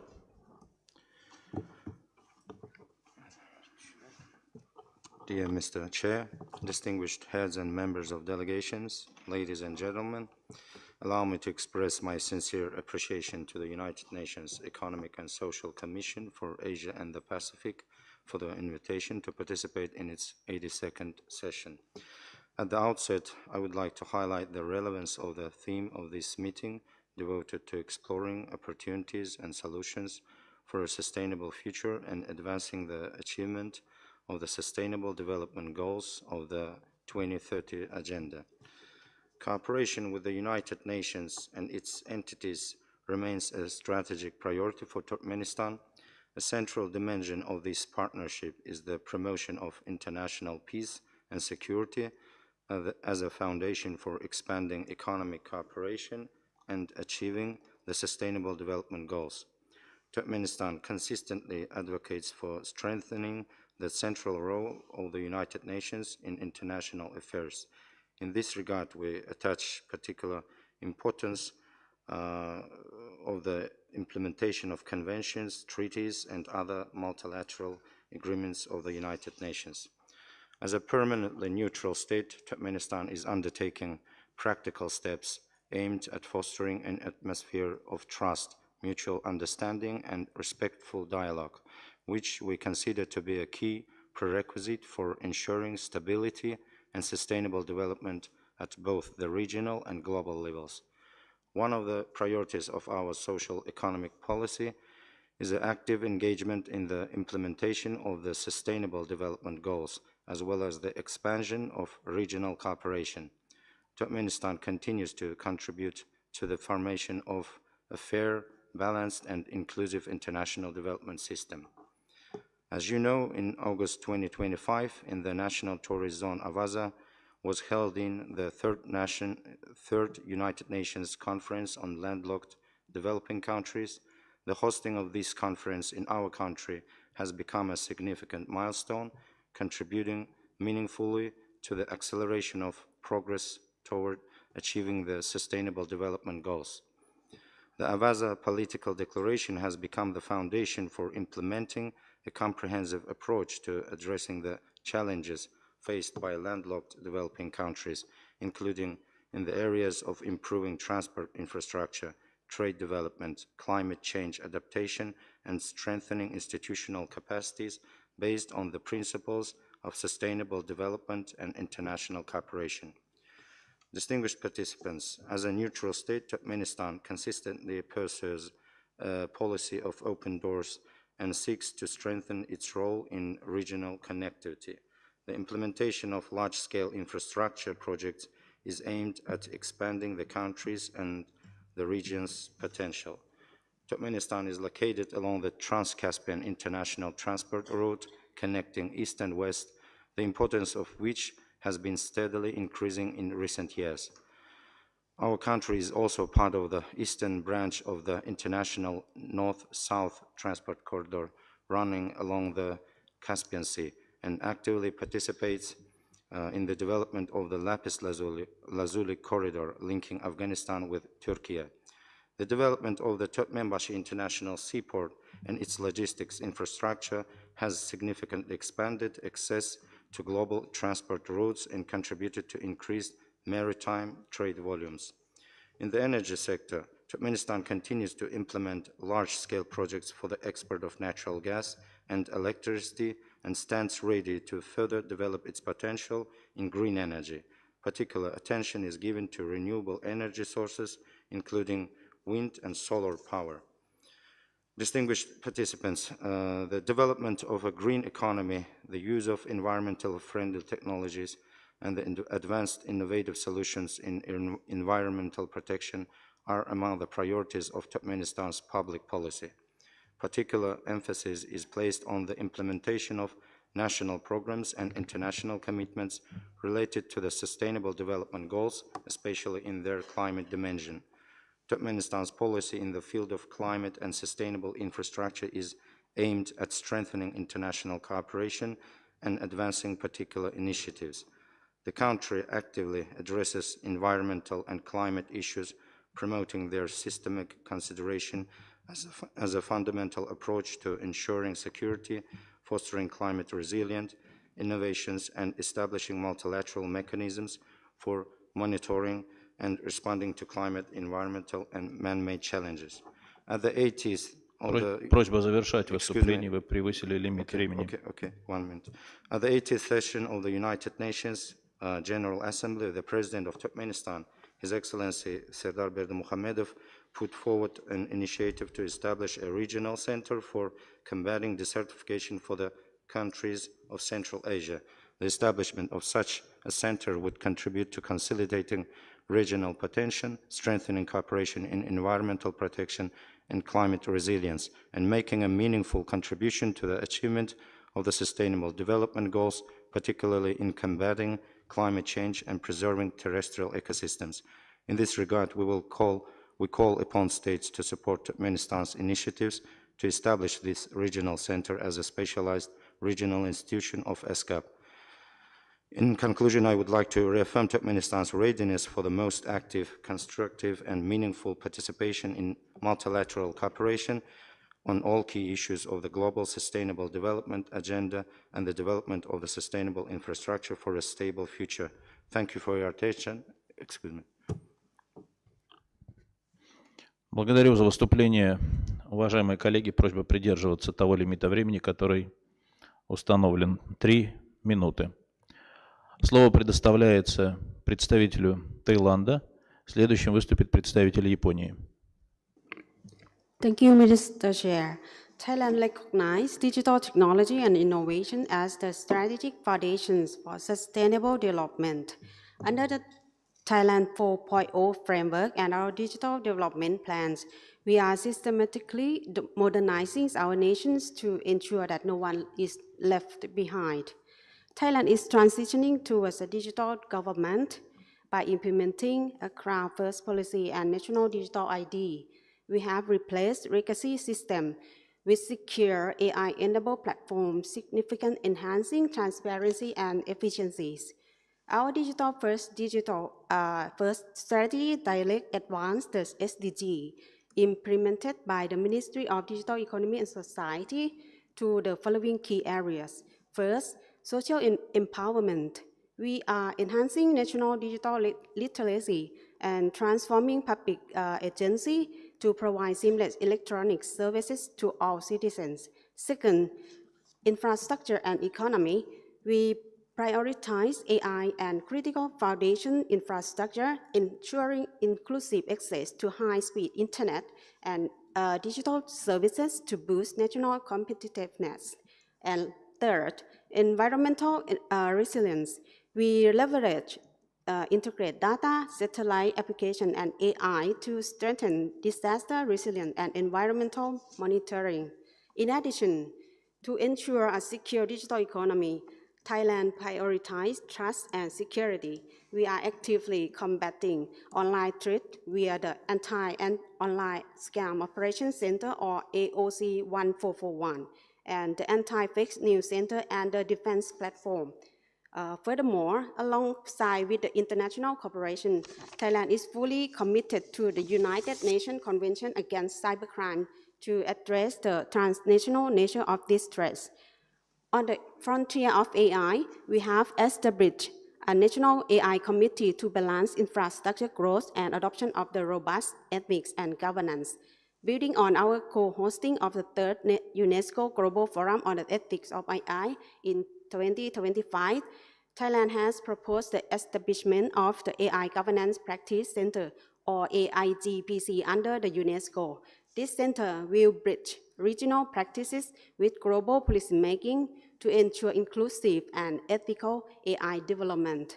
Thailand remains committed a partner in regional integration. We recognize the APIS Action Plan 2022 to 2026 as our primary framework for narrowing the digital divide. Regarding space technology, Thailand recognizes its transformative potential for socio-economic progress. In this connection, we are honored to co-host the 5th Ministerial Conference on Space Applications for Sustainable Development on 29 to 30th October 2026 in Bangkok. This meeting will coincide with the Thailand Space Expo 2026, and we warmly invite all member states to join us for these milestone occasions. Lastly, Thailand reaffirms its commitment to regional cooperation and the vital work of APCICT and other regional initiatives under ESCAP. We stand ready to share our experience and collaborate with all member states to build sustainable, tech-enabled society across Asia and the Pacific to achieve our shared goal. Thank you. Благодарю представителя Таиланда за выступление. Слово предоставляется представителю Японии. Следующим выступит представитель Индии. Thank you, Mr. Chair. Japan recognizes that digital investment is the engine of economic growth and has been working together with multi-stakeholders to promote a free and open, connected, prosperous, resilient, and secure digital ecosystem in support of data-free flow with trust and open radio access network. We would like to cooperate with partners in the region to contribute towards achieving such ends. At present, there are multiple international frameworks focusing on the issue of digital innovation and governance. However, we need to ensure consistency of these international frameworks, avoiding fragmentation and duplications of efforts, and to respect the work of dedicated specialized organizations. In that regard, we would tread carefully on matters linked to definitions, metrics, and rules or standards that are being worked on by specialized global organizations like the ITU, which is mandated with these tasks. We welcome countries taking the initiative to promote cooperation, but in a manner that serves to scale up commitments within the UN system in adherence of UN principles.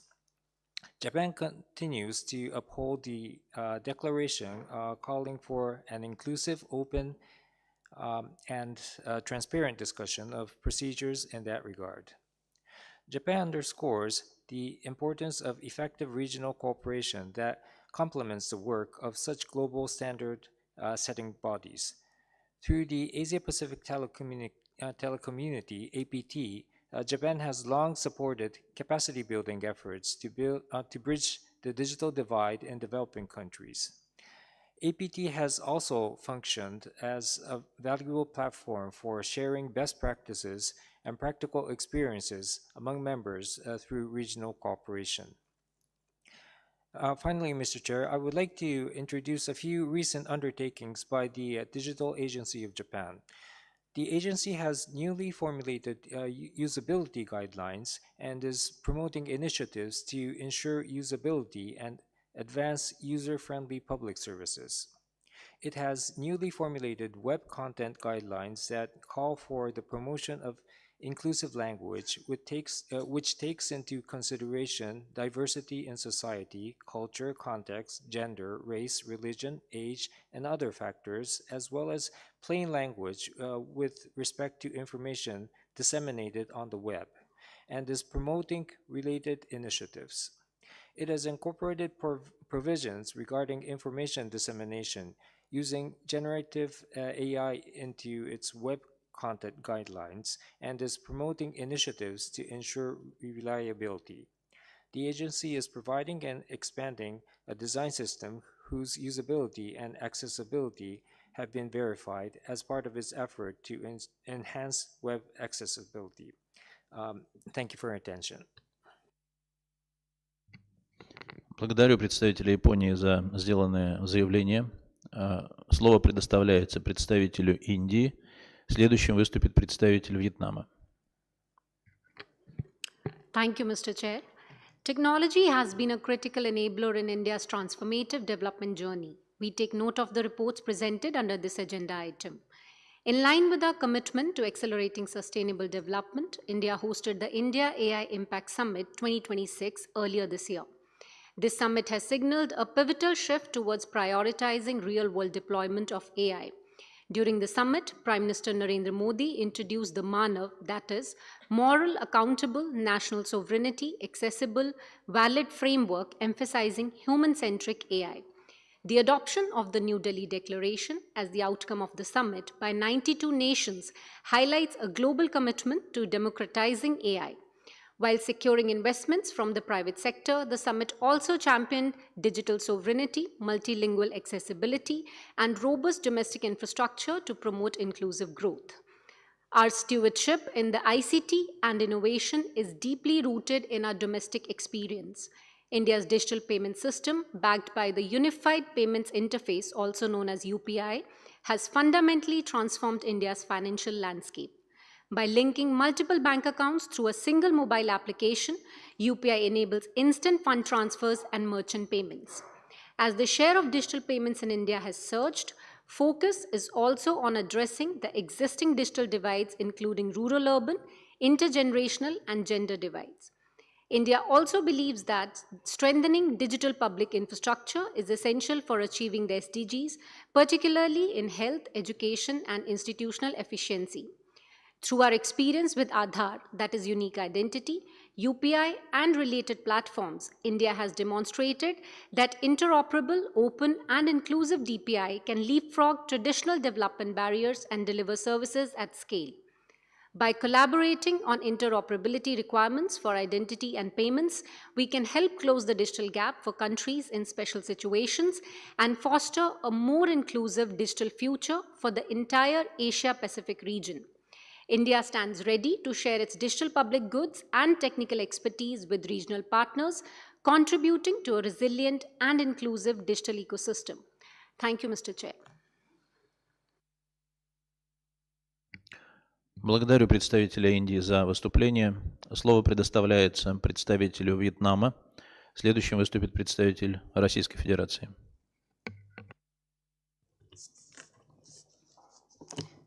Hello. Thank you, Mr. Chair. In the Asia-Pacific region, many countries have identified science, technologies, and innovation as key drivers of sustainable growth. The development of high-tech industries, national digital transformations, and building innovation of ecosystems are contributing increasingly to economic growth. However, the region continues to face numerous challenges, including disparities in development levels among countries, uneven technological capacity and innovation capacity, shortages of high-quality human resources, inadequate digital infrastructures, and limited regional cooperation. Vietnam consistently regards science, technologies, innovations, and digital transformation as essential foundations and new drivers for rapid and sustainable development. Resolution number 57 of breakthrough in the development of science, technologies, innovation, and national digital transformation marks an important milestone, opening up expectation to strongly unleash the creative potential of people and businesses, and to create new growth drivers for the country in the digital era. Vietnam prioritizes the development of AI and national digital transformation, having issued its national AI strategy since 2021. And in the context of AI rapid global breakthrough, Vietnam will soon announce an updated AI strategy and a national AI law. However, a major current challenge is the digital divide between urban and rural areas, as well as between lowland and remote regions.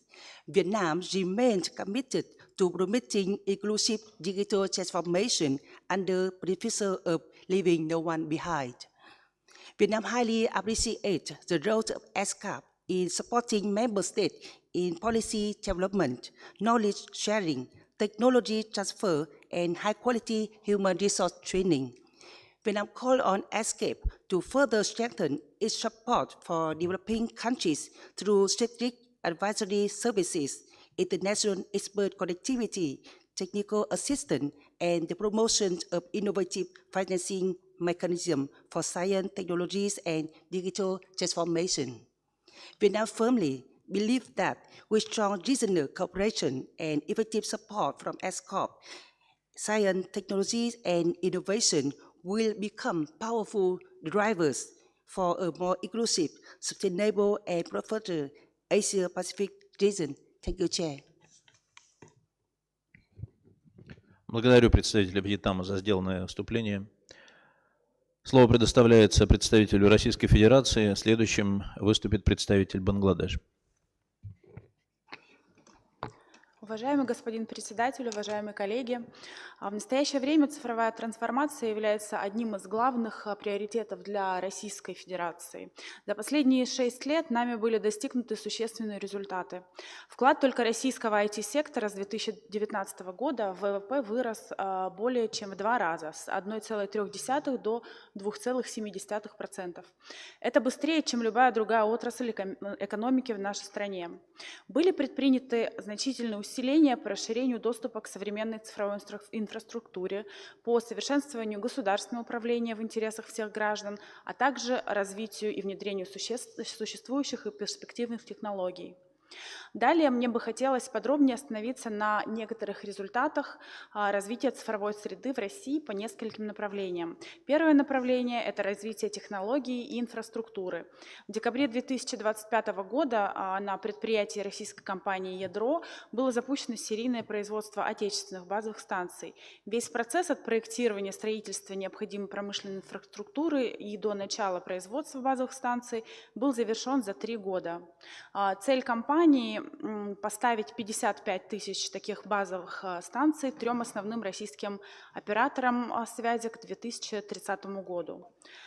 Второе направление – повышение качества государственного управления. Российское правительство интегрировало технологии искусственного интеллекта ИИ в систему контроля и управления национальными проектами и инициативами. ИИ анализирует планируемые мероприятия, процессы их реализации и прогнозирует потенциальные риски. Точность этих прогнозов уже превысила 96%, что позволило сократить среднее время, необходимое для оценки взаимосвязанности между национальными целями и всей оперативной деятельностью с 4 лет до нескольких дней. Третье направление – это государство для общества. Одним из важных приоритетов в данной сфере является переход от предоставления отдельных услуг к решению комплексных жизненных ситуаций по принципу единого окна. Каждая жизненная ситуация объединяет примерно 17 цифровых государственных услуг, относящихся к определенной теме. Внедрение этих жизненных ситуаций привело к сокращению как количества необходимых документов, так и среднего времени предоставления услуг примерно на 30%. В общей сложности на начало 2026 года запущено 70 федеральных и 425 региональных жизненных ситуаций. Четвертое направление – это цифровые технологии для всех. С 2021 года дополнительно почти 1,8 миллионов человек в малых населенных пунктах от 100 до 1000 человек получили возможность пользоваться современными услугами связи. В 8 тысячах пунктов появился доступ к мобильной связи, а в 11 тысячах пунктах предоставлен бесплатный доступ в интернет. Господин председатель, Россия намерена продолжать развивать достигнутый прогресс. Мы открыты для диалога и сотрудничества со странами АТР и готовы делиться своим опытом и лучшими практиками на площадке ESCAP, в том числе в рамках продолжения совместной проектной деятельности на базе инициативы Азиатско-Тихоокеанской супермагистрали. Благодарю за внимание. Благодарю представителя Российской Федерации. Слово предоставляется представителю Бангладеш. Следующим выступит представитель Турции. Thank you, Mr. Chair, distinguished delegates, excellencies, ladies and gentlemen. Assalamu alaikum and very good afternoon to you all. Bangladesh is advancing a development pathway centered on science, technology, and innovation. We have expanded social protection, primary health care, and community-based services for older persons, women, persons with disabilities, and marginalized groups. Initiatives such as old age allowances and gender-responsive safety nets reflect our commitment to inclusive, evidence-based life course development. Mr. Chair, in healthcare, nuclear medicine and radiotherapy services are expanding nationwide, improving early diagnosis and treatment of non-communicable diseases. Innovation is also driving affordable assistive technologies, telehealth, and age-friendly solutions. In agriculture, nuclear and radiation-based technologies support climate-resilient crops, food safety, and year-round nutrition.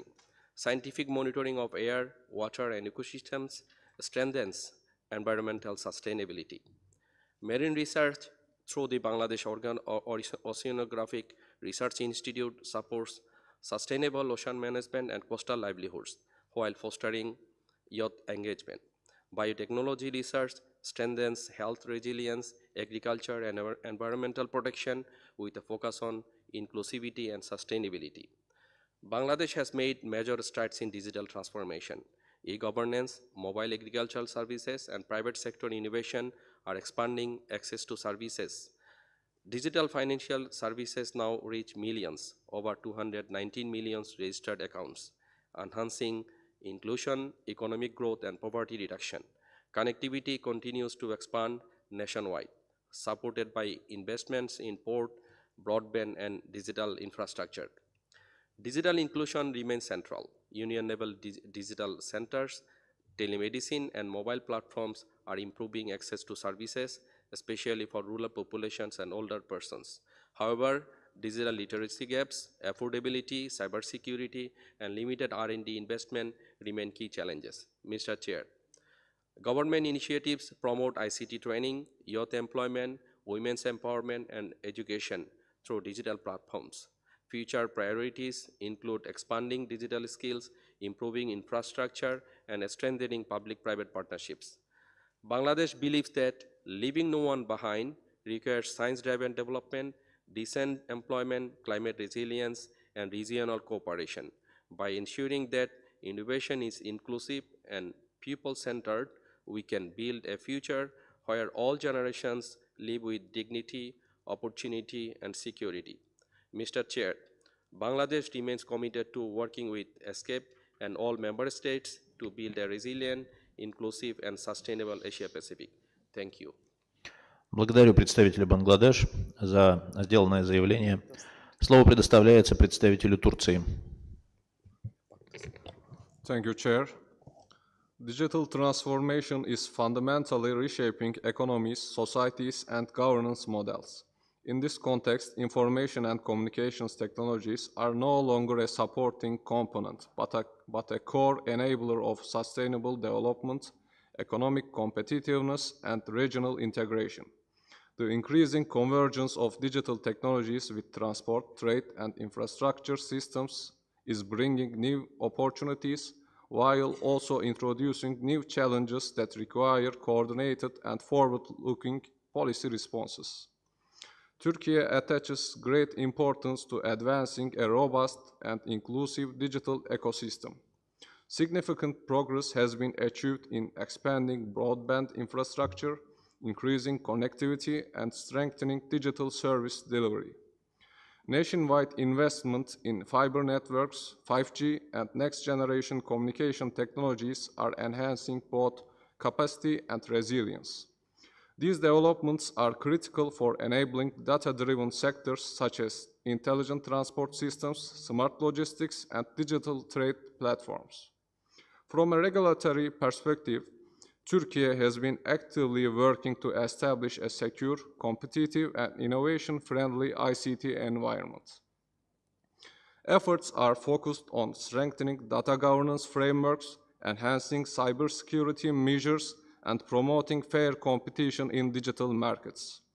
Ensuring trust, reliability, and interoperability within digital systems remains a key priority, particularly as cross-border data flows and digital services continue to expand. At the intersection of the ICT and transport, digitalization is playing a transformative role. Intelligent transport systems, real-time data exchange, and integrated digital platforms are improving operational efficiency, reducing costs, and enhancing user experience.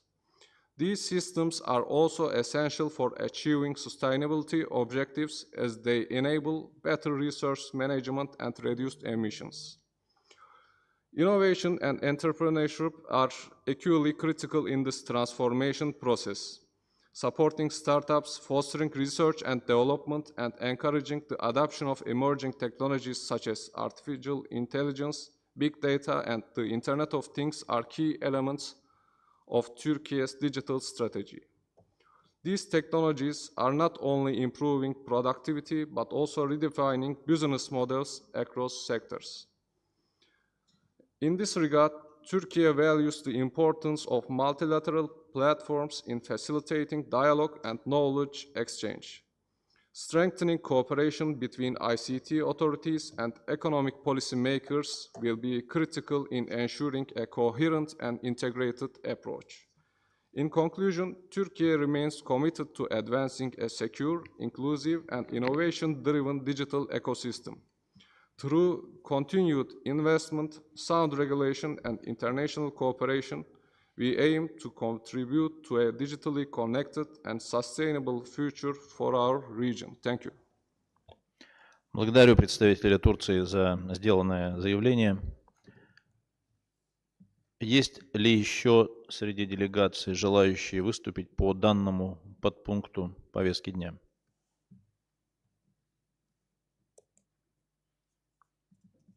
Желающих не вижу, благодарю. Мы можем перейти к рассмотрению подпункта 5J повестки дня, посвященного статистике. Я хотел бы предоставить слово директору отдела статистики, госпоже Рэйчел Джоанни Бивен, для краткого представления документов, относящихся к данному подпункту повестки дня. Госпожа Бивен, прошу вас.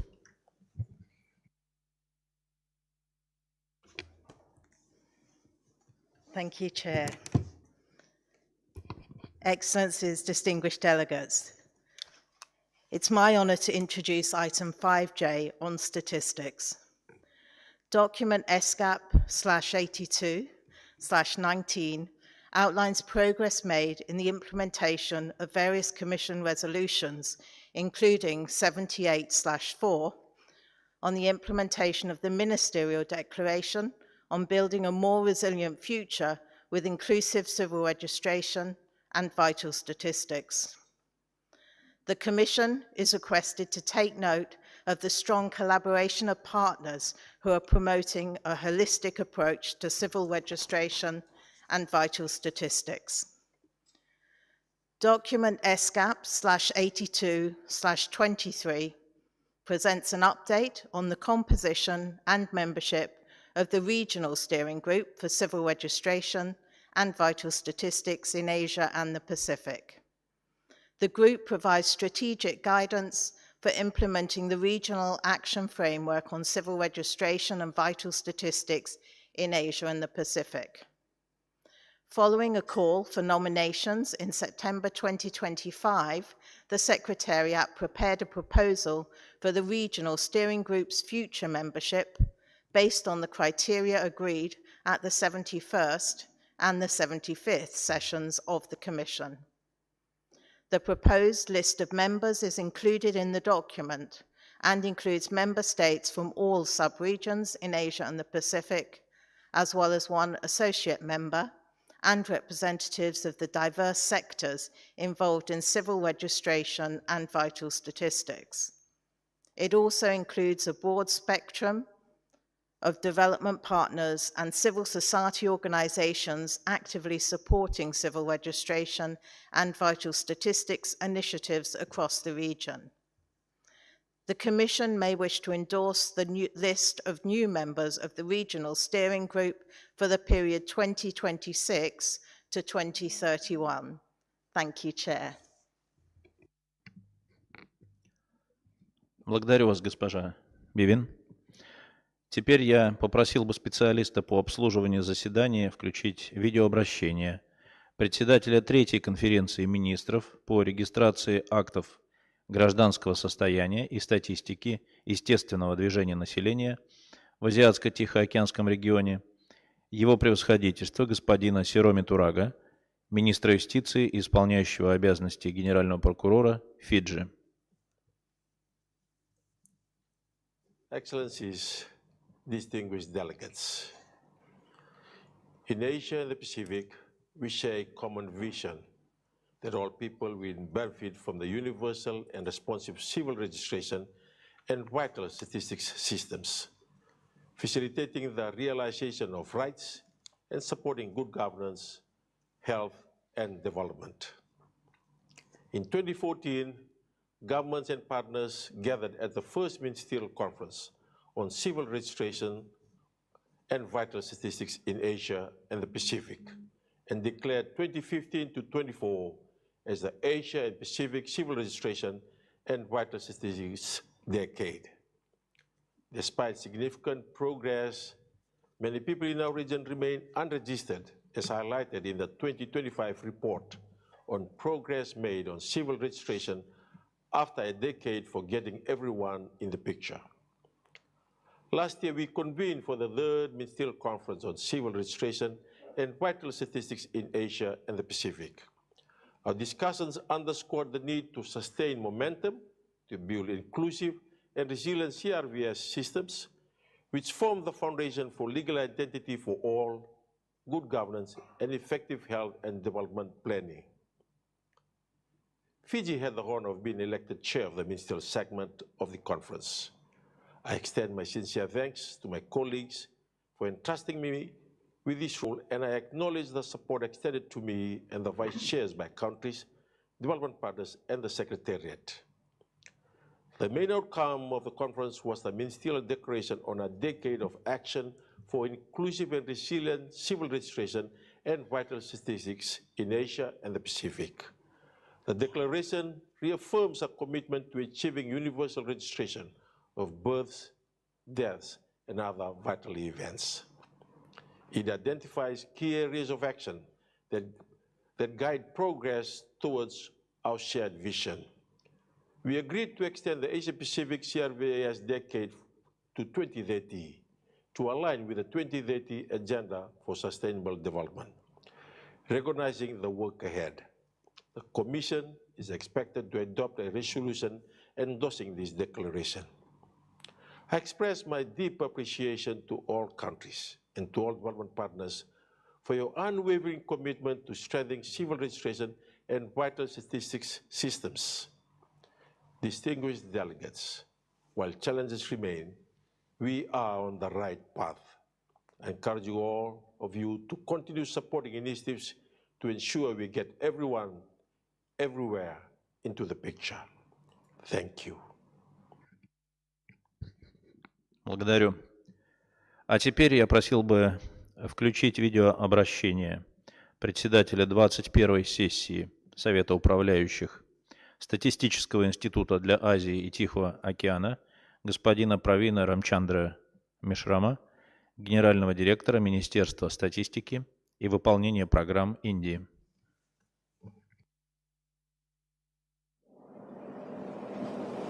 Excellencies, distinguished delegates and colleagues. It is my privilege to address you today as the chair of 21st session of Governing Council of the Statistics Institute of Asia and Pacific.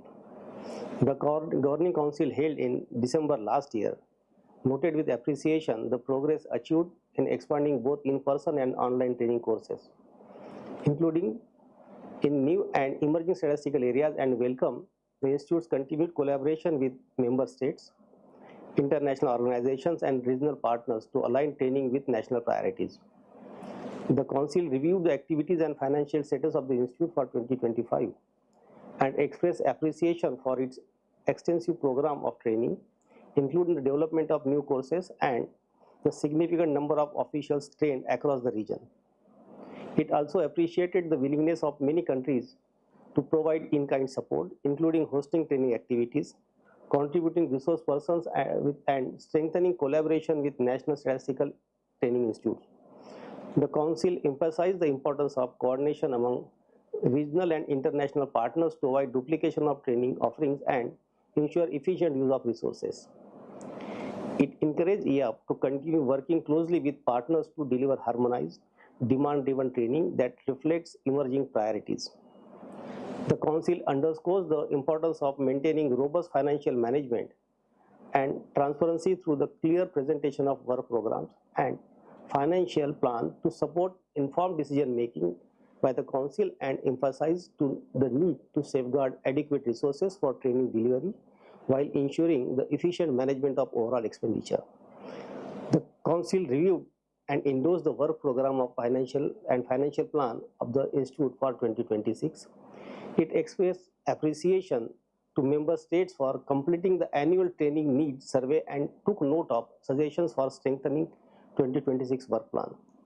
Looking ahead, we seek the Commission's support in endorsing CIAP's work program and financial plan for 2026, strengthening capacity building activities, and fostering greater collaboration and contributions from all stakeholders. I take this opportunity to thank CIAP, the member states, and all stakeholders for their continued dedication to strengthening statistical system and promoting data-driven policy making. Thank you. Благодарю. Сейчас у нас имеется время для заявлений. Еще раз напоминаю, уважаемые коллеги, лимит времени 3 минуты на выступление. Первым слово предоставляется представителю Бангладеш.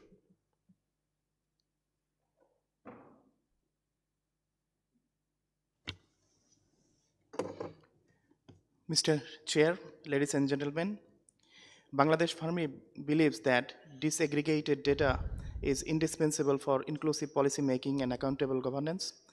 Bangladesh Bureau of Statistics, our National Statistics Office, has taken important steps to strengthen this country's data ecosystem. Population and Housing Census 2022 and the Poverty Map of Bangladesh 2022, released in 2025, provides information on demographic and socioeconomic down to the smallest administrative level, spatial deprivation and local disparities, recognizing importance of reliability, acceptability, accessibility, and availability.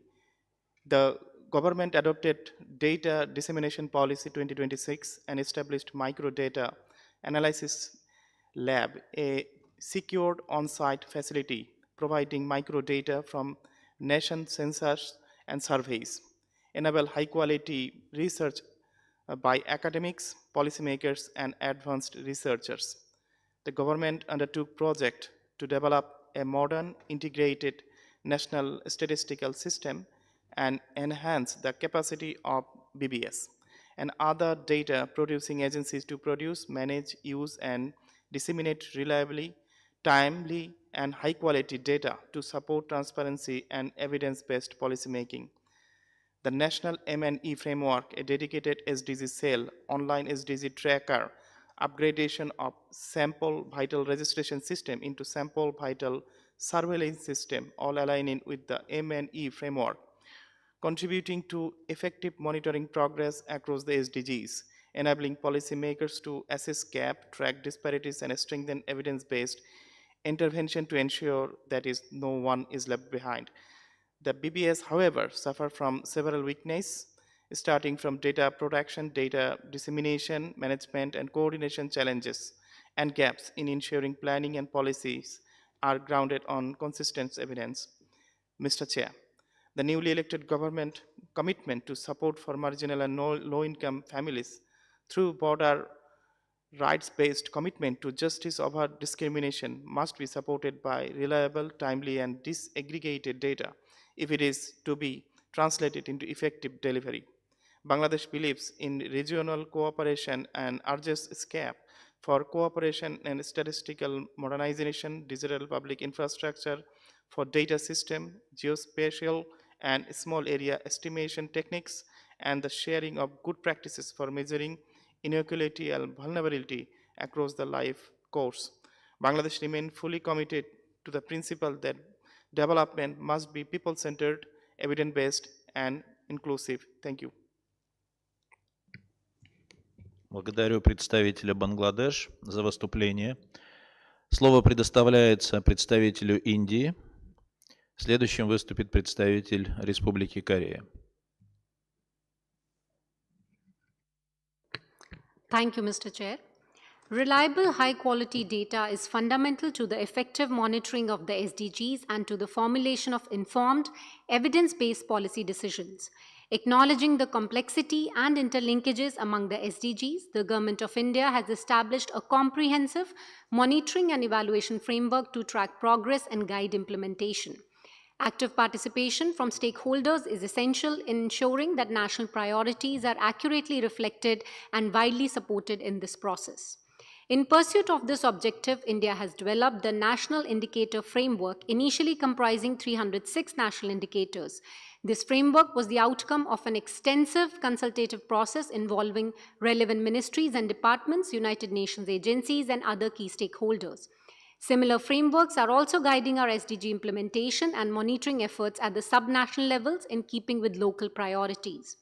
Proactive steps are being taken to further strengthen the statistical ecosystem for SDG monitoring. For example, several existing surveys for data collection have been aligned to bridge the data gaps in SDG monitoring needs. Additionally, efforts are ongoing to leverage existing data sets and explore new data sources to fill critical information gaps. The Ministry of Statistics and Program Implementation of India is bringing out reports as part of a new series of thematic, data-driven SDG bulletin reports aligned with foundational pillars of the 2030 Agenda for Sustainable Development. These bulletins aim to provide a concise and accessible overview of India's progress on SDGs by synthesizing key indicators, policy initiatives, and national achievements, helping in data-driven approach to SDGs. Mr. Chair, civil registration of births and deaths in India is a mandatory legal process under the Registration of Births and Deaths Act 1969 and is fundamental to India's statistical framework. Birth certificates establish citizenship, age for education and employment, while death certificates secure inheritance and insurance claims and enable data-driven government planning. It helps protect vulnerable groups from trafficking and supporting reunification during disasters. Digital storage of certificates is provided through DigiLocker, a secure cloud-based platform developed by India. India has made steady progress in expanding the coverage of civil registration systems by making the system more citizen-centric, enhancing institutional capacities, and through use of digital technologies to ensure inclusivity, accuracy, and interoperability. India maintains a large civil registration system with around 350,000 registration units, of which 99.75% are on a digital platform. The system covers a population of over 1.4 billion and registers more than 33 million vital events annually. India is committed to achieving 100% registration of births and deaths during the civil registration and vital statistics decade extended to 2030. We acknowledge the role of ESCAP, especially through the United Nations Statistical Institute for Asia and the Pacific, as a professional statistics training center for government officials and others working on official statistics. India will continue its cooperation and ESCAP's endeavor in this important area. Thank you, Mr. Chair. Благодарю представителя Индии за выступление. Слово предоставляется представителю Республики Корея. Следующим выступит представитель Таиланда. Thank you, Chair. First of all, the Republic of Korea would like to express its sincere appreciation to the Secretariat and the CRVS Regional Steering Group for their continued dedication to strengthening CRVS systems across the region. While we acknowledge the progress made, we note that challenges remain in recording causes of death and identifying vulnerable groups. To address this, the Republic of Korea has advanced its CRVS system under a strong legal framework, ensuring that birth and death certificates are securely and systematically linked to civil registration. We have also introduced a birth notification system to ensure that no child is left unregistered. Also, as digital transformation reshapes the way we manage the information, it is essential to ensure that digitally marginalized populations are fully captured in the CRVS system and strong data privacy protections are upheld. Second, we are pleased to share that this year, the Republic of Korea has secured additional funding for SHIAP training programs to address emerging topics such as AI and data science. The number of programs hosted in the Republic of Korea will be doubled. We will continue to actively support capacity building for data and statistics experts across the region in close collaboration with the SHIAP. Finally, October last year, the government of the Republic of Korea elevated its National Statistical Office to the Ministry of Data and Statistics. This marks a strategic transformation to strengthen national data policy and enhance coordination in data governance at the national level. As the nation's chief data officer, the ministry aims to maximize the value of data through enhanced data integration in the AI era. We very look forward to expanding our cooperation in this field and are pleased to share our experience and insights with fellow member states. Thank you very much. Благодарю представителя Республики Корея за выступление. Слово предоставляется представителю Таиланда. Следующим выступит представитель Японии. Thank you, Mr. Chair. Thailand reaffirmed its strong commitment to the implementation of the 2030 Agenda for Sustainable Development. We firmly believe that high-quality, timely, and disaggregated official statistics are essential for effective monitoring for the Sustainable Development Goals, strengthen accountability, and evidence-based policy making.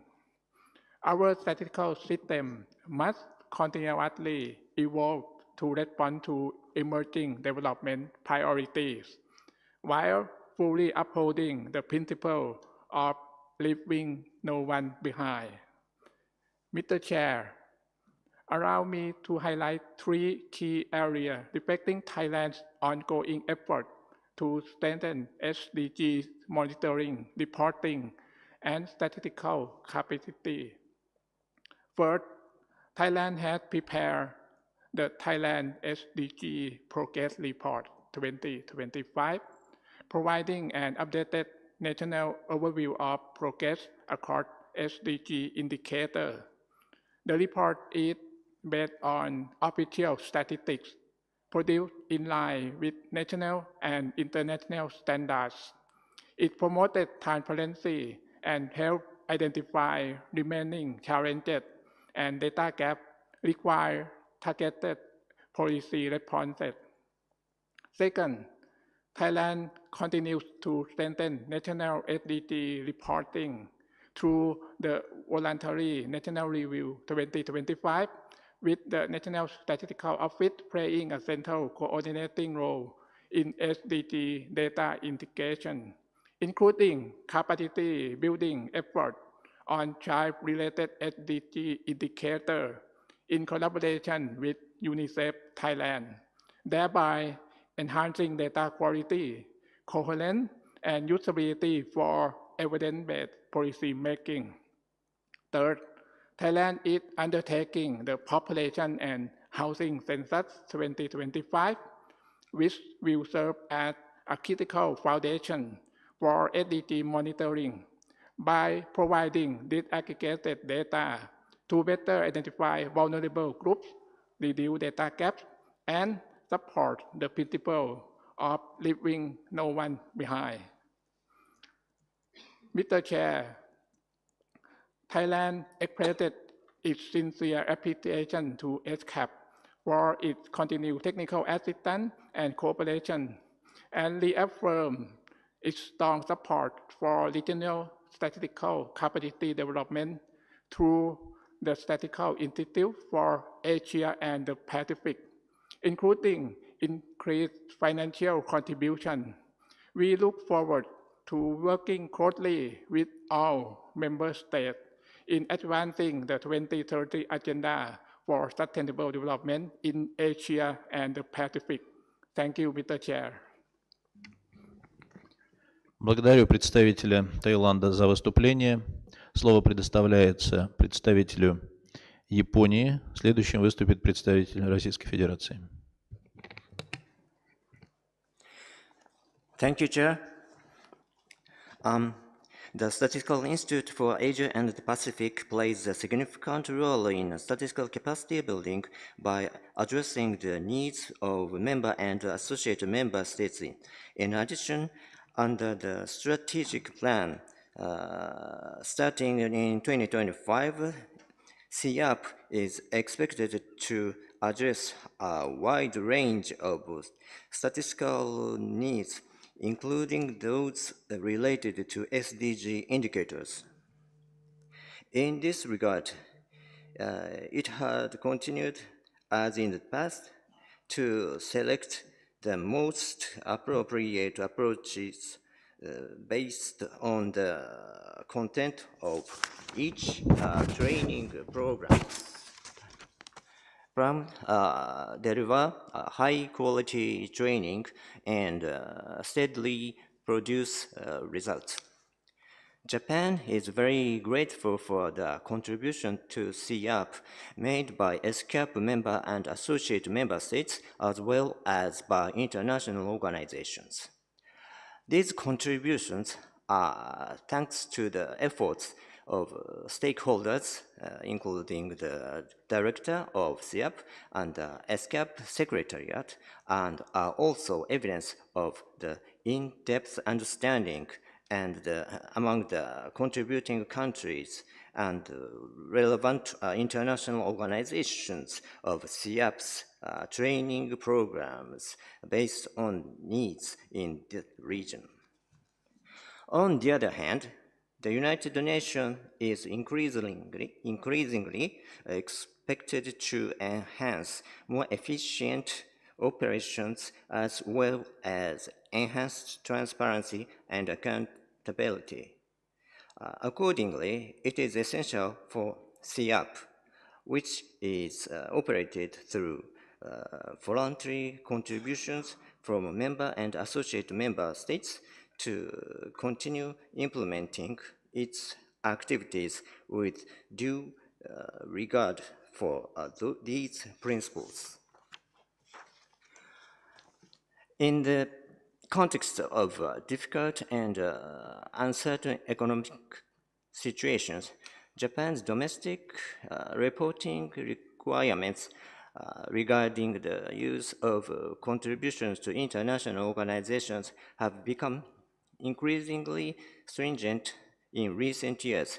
Nevertheless, as a member of the Governing Council, we will continue to engage in deliberate in accordance with the rules and established practices of the Governing Council, while requesting the necessary information in order to ensure that CEAP delivers its programs under sound financial management and in response to the needs of member and associate member states as well as international statistical trends. Thank you, Chair.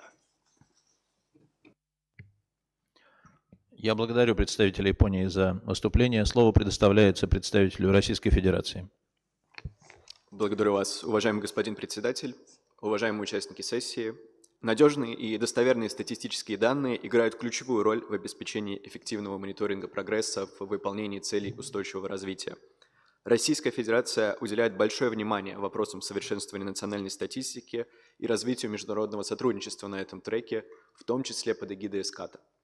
В качестве одного из приоритетных направлений рассматриваем внедрение цифровых технологий в работу национальных статистических служб, включая разработки в сфере искусственного интеллекта. Планируем активно внедрять ИИ, в том числе в ходе подготовки к очередной всероссийской переписи населения, намеченной на 2030 год. Ключевая задача – получение максимально приближенных к реальности оценок количественных и качественных характеристик населения в любой момент времени. Не раз подчеркивали свою готовность делиться имеющимися наработками со странами региона, а успешный опыт реализации под эгидой ESCAP тематических проектов технического содействия в области статистики, финансируемых из средств российского добровольного взноса в комиссию, на практике показывает высокую добавленную стоимость развития регионального сотрудничества в этой сфере. Отдельно хотели бы остановиться на проблематике статистики естественного движения населения. Приветствуем итоги прошедшей в июне 2025 года под эгидой комиссии третьей конференции министров по регистрации актов гражданского состояния и статистики естественного движения населения в Азиатско-Тихоокеанском регионе и принятие декларации министров о десятилетии действий в интересах инклюзивной и жизнестойкой регистрации актов гражданского состояния и статистики естественного движения населения ВТР, задающий вектор для дальнейшего развития регионального сотрудничества в этих сферах с учетом существующих региональных тенденций и вызовов. Положительно рассматриваем продление мандата региональной руководящей группы по вопросам регистрации актов гражданского состояния и статистики естественного движения населения ВТР и готовы вносить предметный вклад в ее деятельность. Спасибо за внимание. Благодарю представителя Российской Федерации за выступление. Слово предоставляется представителю Туркменистана. Спасибо, господин председатель. Туркменистан твердо привержен осуществлению повестки дня ООН в области устойчивого развития на период 2030 года. Устойчивое развитие, которое рассматривается как модель благополучия, имеет экономические, социальные, экологические и культурные аспекты, тесно взаимосвязанные между собой. На сегодняшний день с перечнем измененных, исключенных и дополнительных показателей цели устойчивого развития в Туркменистане принято 131 задача и 175 индикаторов, которые будут реализованы до 2030 года. Для измерения и мониторинга прогресса, а также анализа выявления барьеров для достижения ЦУР принципиально важно наличие высококачественных статистических данных и доступ к ним, их планирование и анализ на основе комплексных и дезагрегированных показателей. Основным инструментом для мониторинга распространения данных об индикаторах ЦУР является национальная платформа по предоставлению отчетности по ЦУР, созданная в Государственном комитете Туркменистана по статистике. Данная платформа является единым центром сбора и обобщения информации о текущей ситуации по достижению ЦУР в стране. ЦУР должны быть инклюзивными. Они должны быть реализованы для всех людей, независимо от местонахождения, возраста, дохода, пола. Поэтому в стране уделяется особое внимание вопросам обеспечения дезагрегации данных для мониторинга положения наиболее уязвимых групп населения. Это реализуется посредством совершенствования государственных статистических наблюдений, проведением новых обследований и активного взаимодействия с другими органами государственной власти, международными организациями.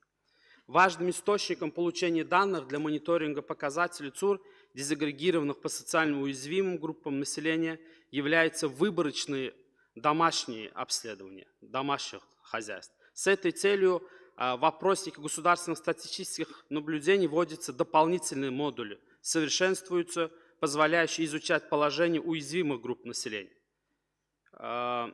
Если на сегодняшний день, конечно, у Туркменистана остаются определенные пробелы в доступности данных. Вот у нас принята была недавно дорожная карта по укреплению отчетности ЦУР. Благодаря этой дорожной карте на сегодня благодаря в течение года мы смогли дополнительно взять данные по 16 индикаторам ЦУ.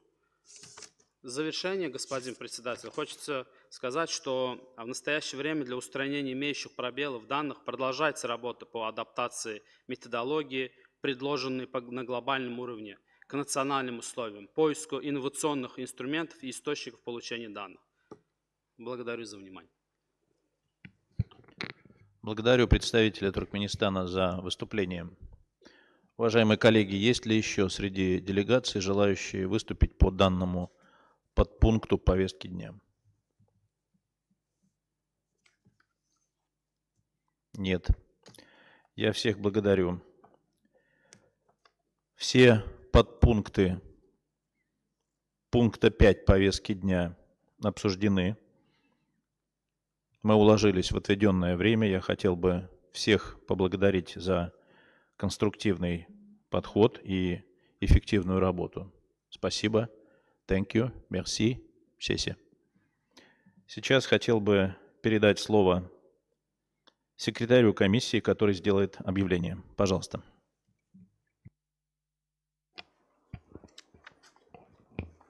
Thank you, Chair. I'd like to draw attention to two announcements. The first one about document adoption report tomorrow. So all distinguished delegates, I'd like to draw attention to all the documents pertaining to Agenda 10, adoption of the report, which will be considered tomorrow, Friday, 24th April at 14 hours. The draft report, along with the draft resolutions and decisions, will be available on the password-protected website of the Advisory Committee of Permanent Representatives at acpr.unescap.org starting at 12 hours noon tomorrow. While the information on how to access the website has been communicated to all seats of government, should you require any assistance, please contact your assigned liaison officers. And the second announcement regarding the evaluation, the Secretary wishes to remind each participant to please take a few minutes to complete this online survey that is uploaded on the Commission webpage under the Overview tab.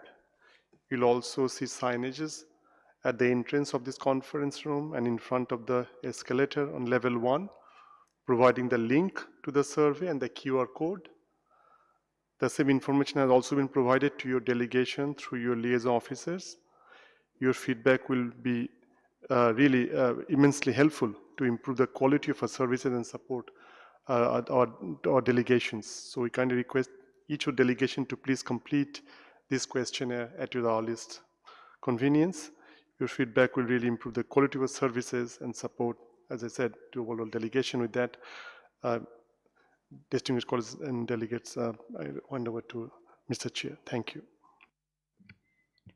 Благодарю вас, господин секретарь комиссии.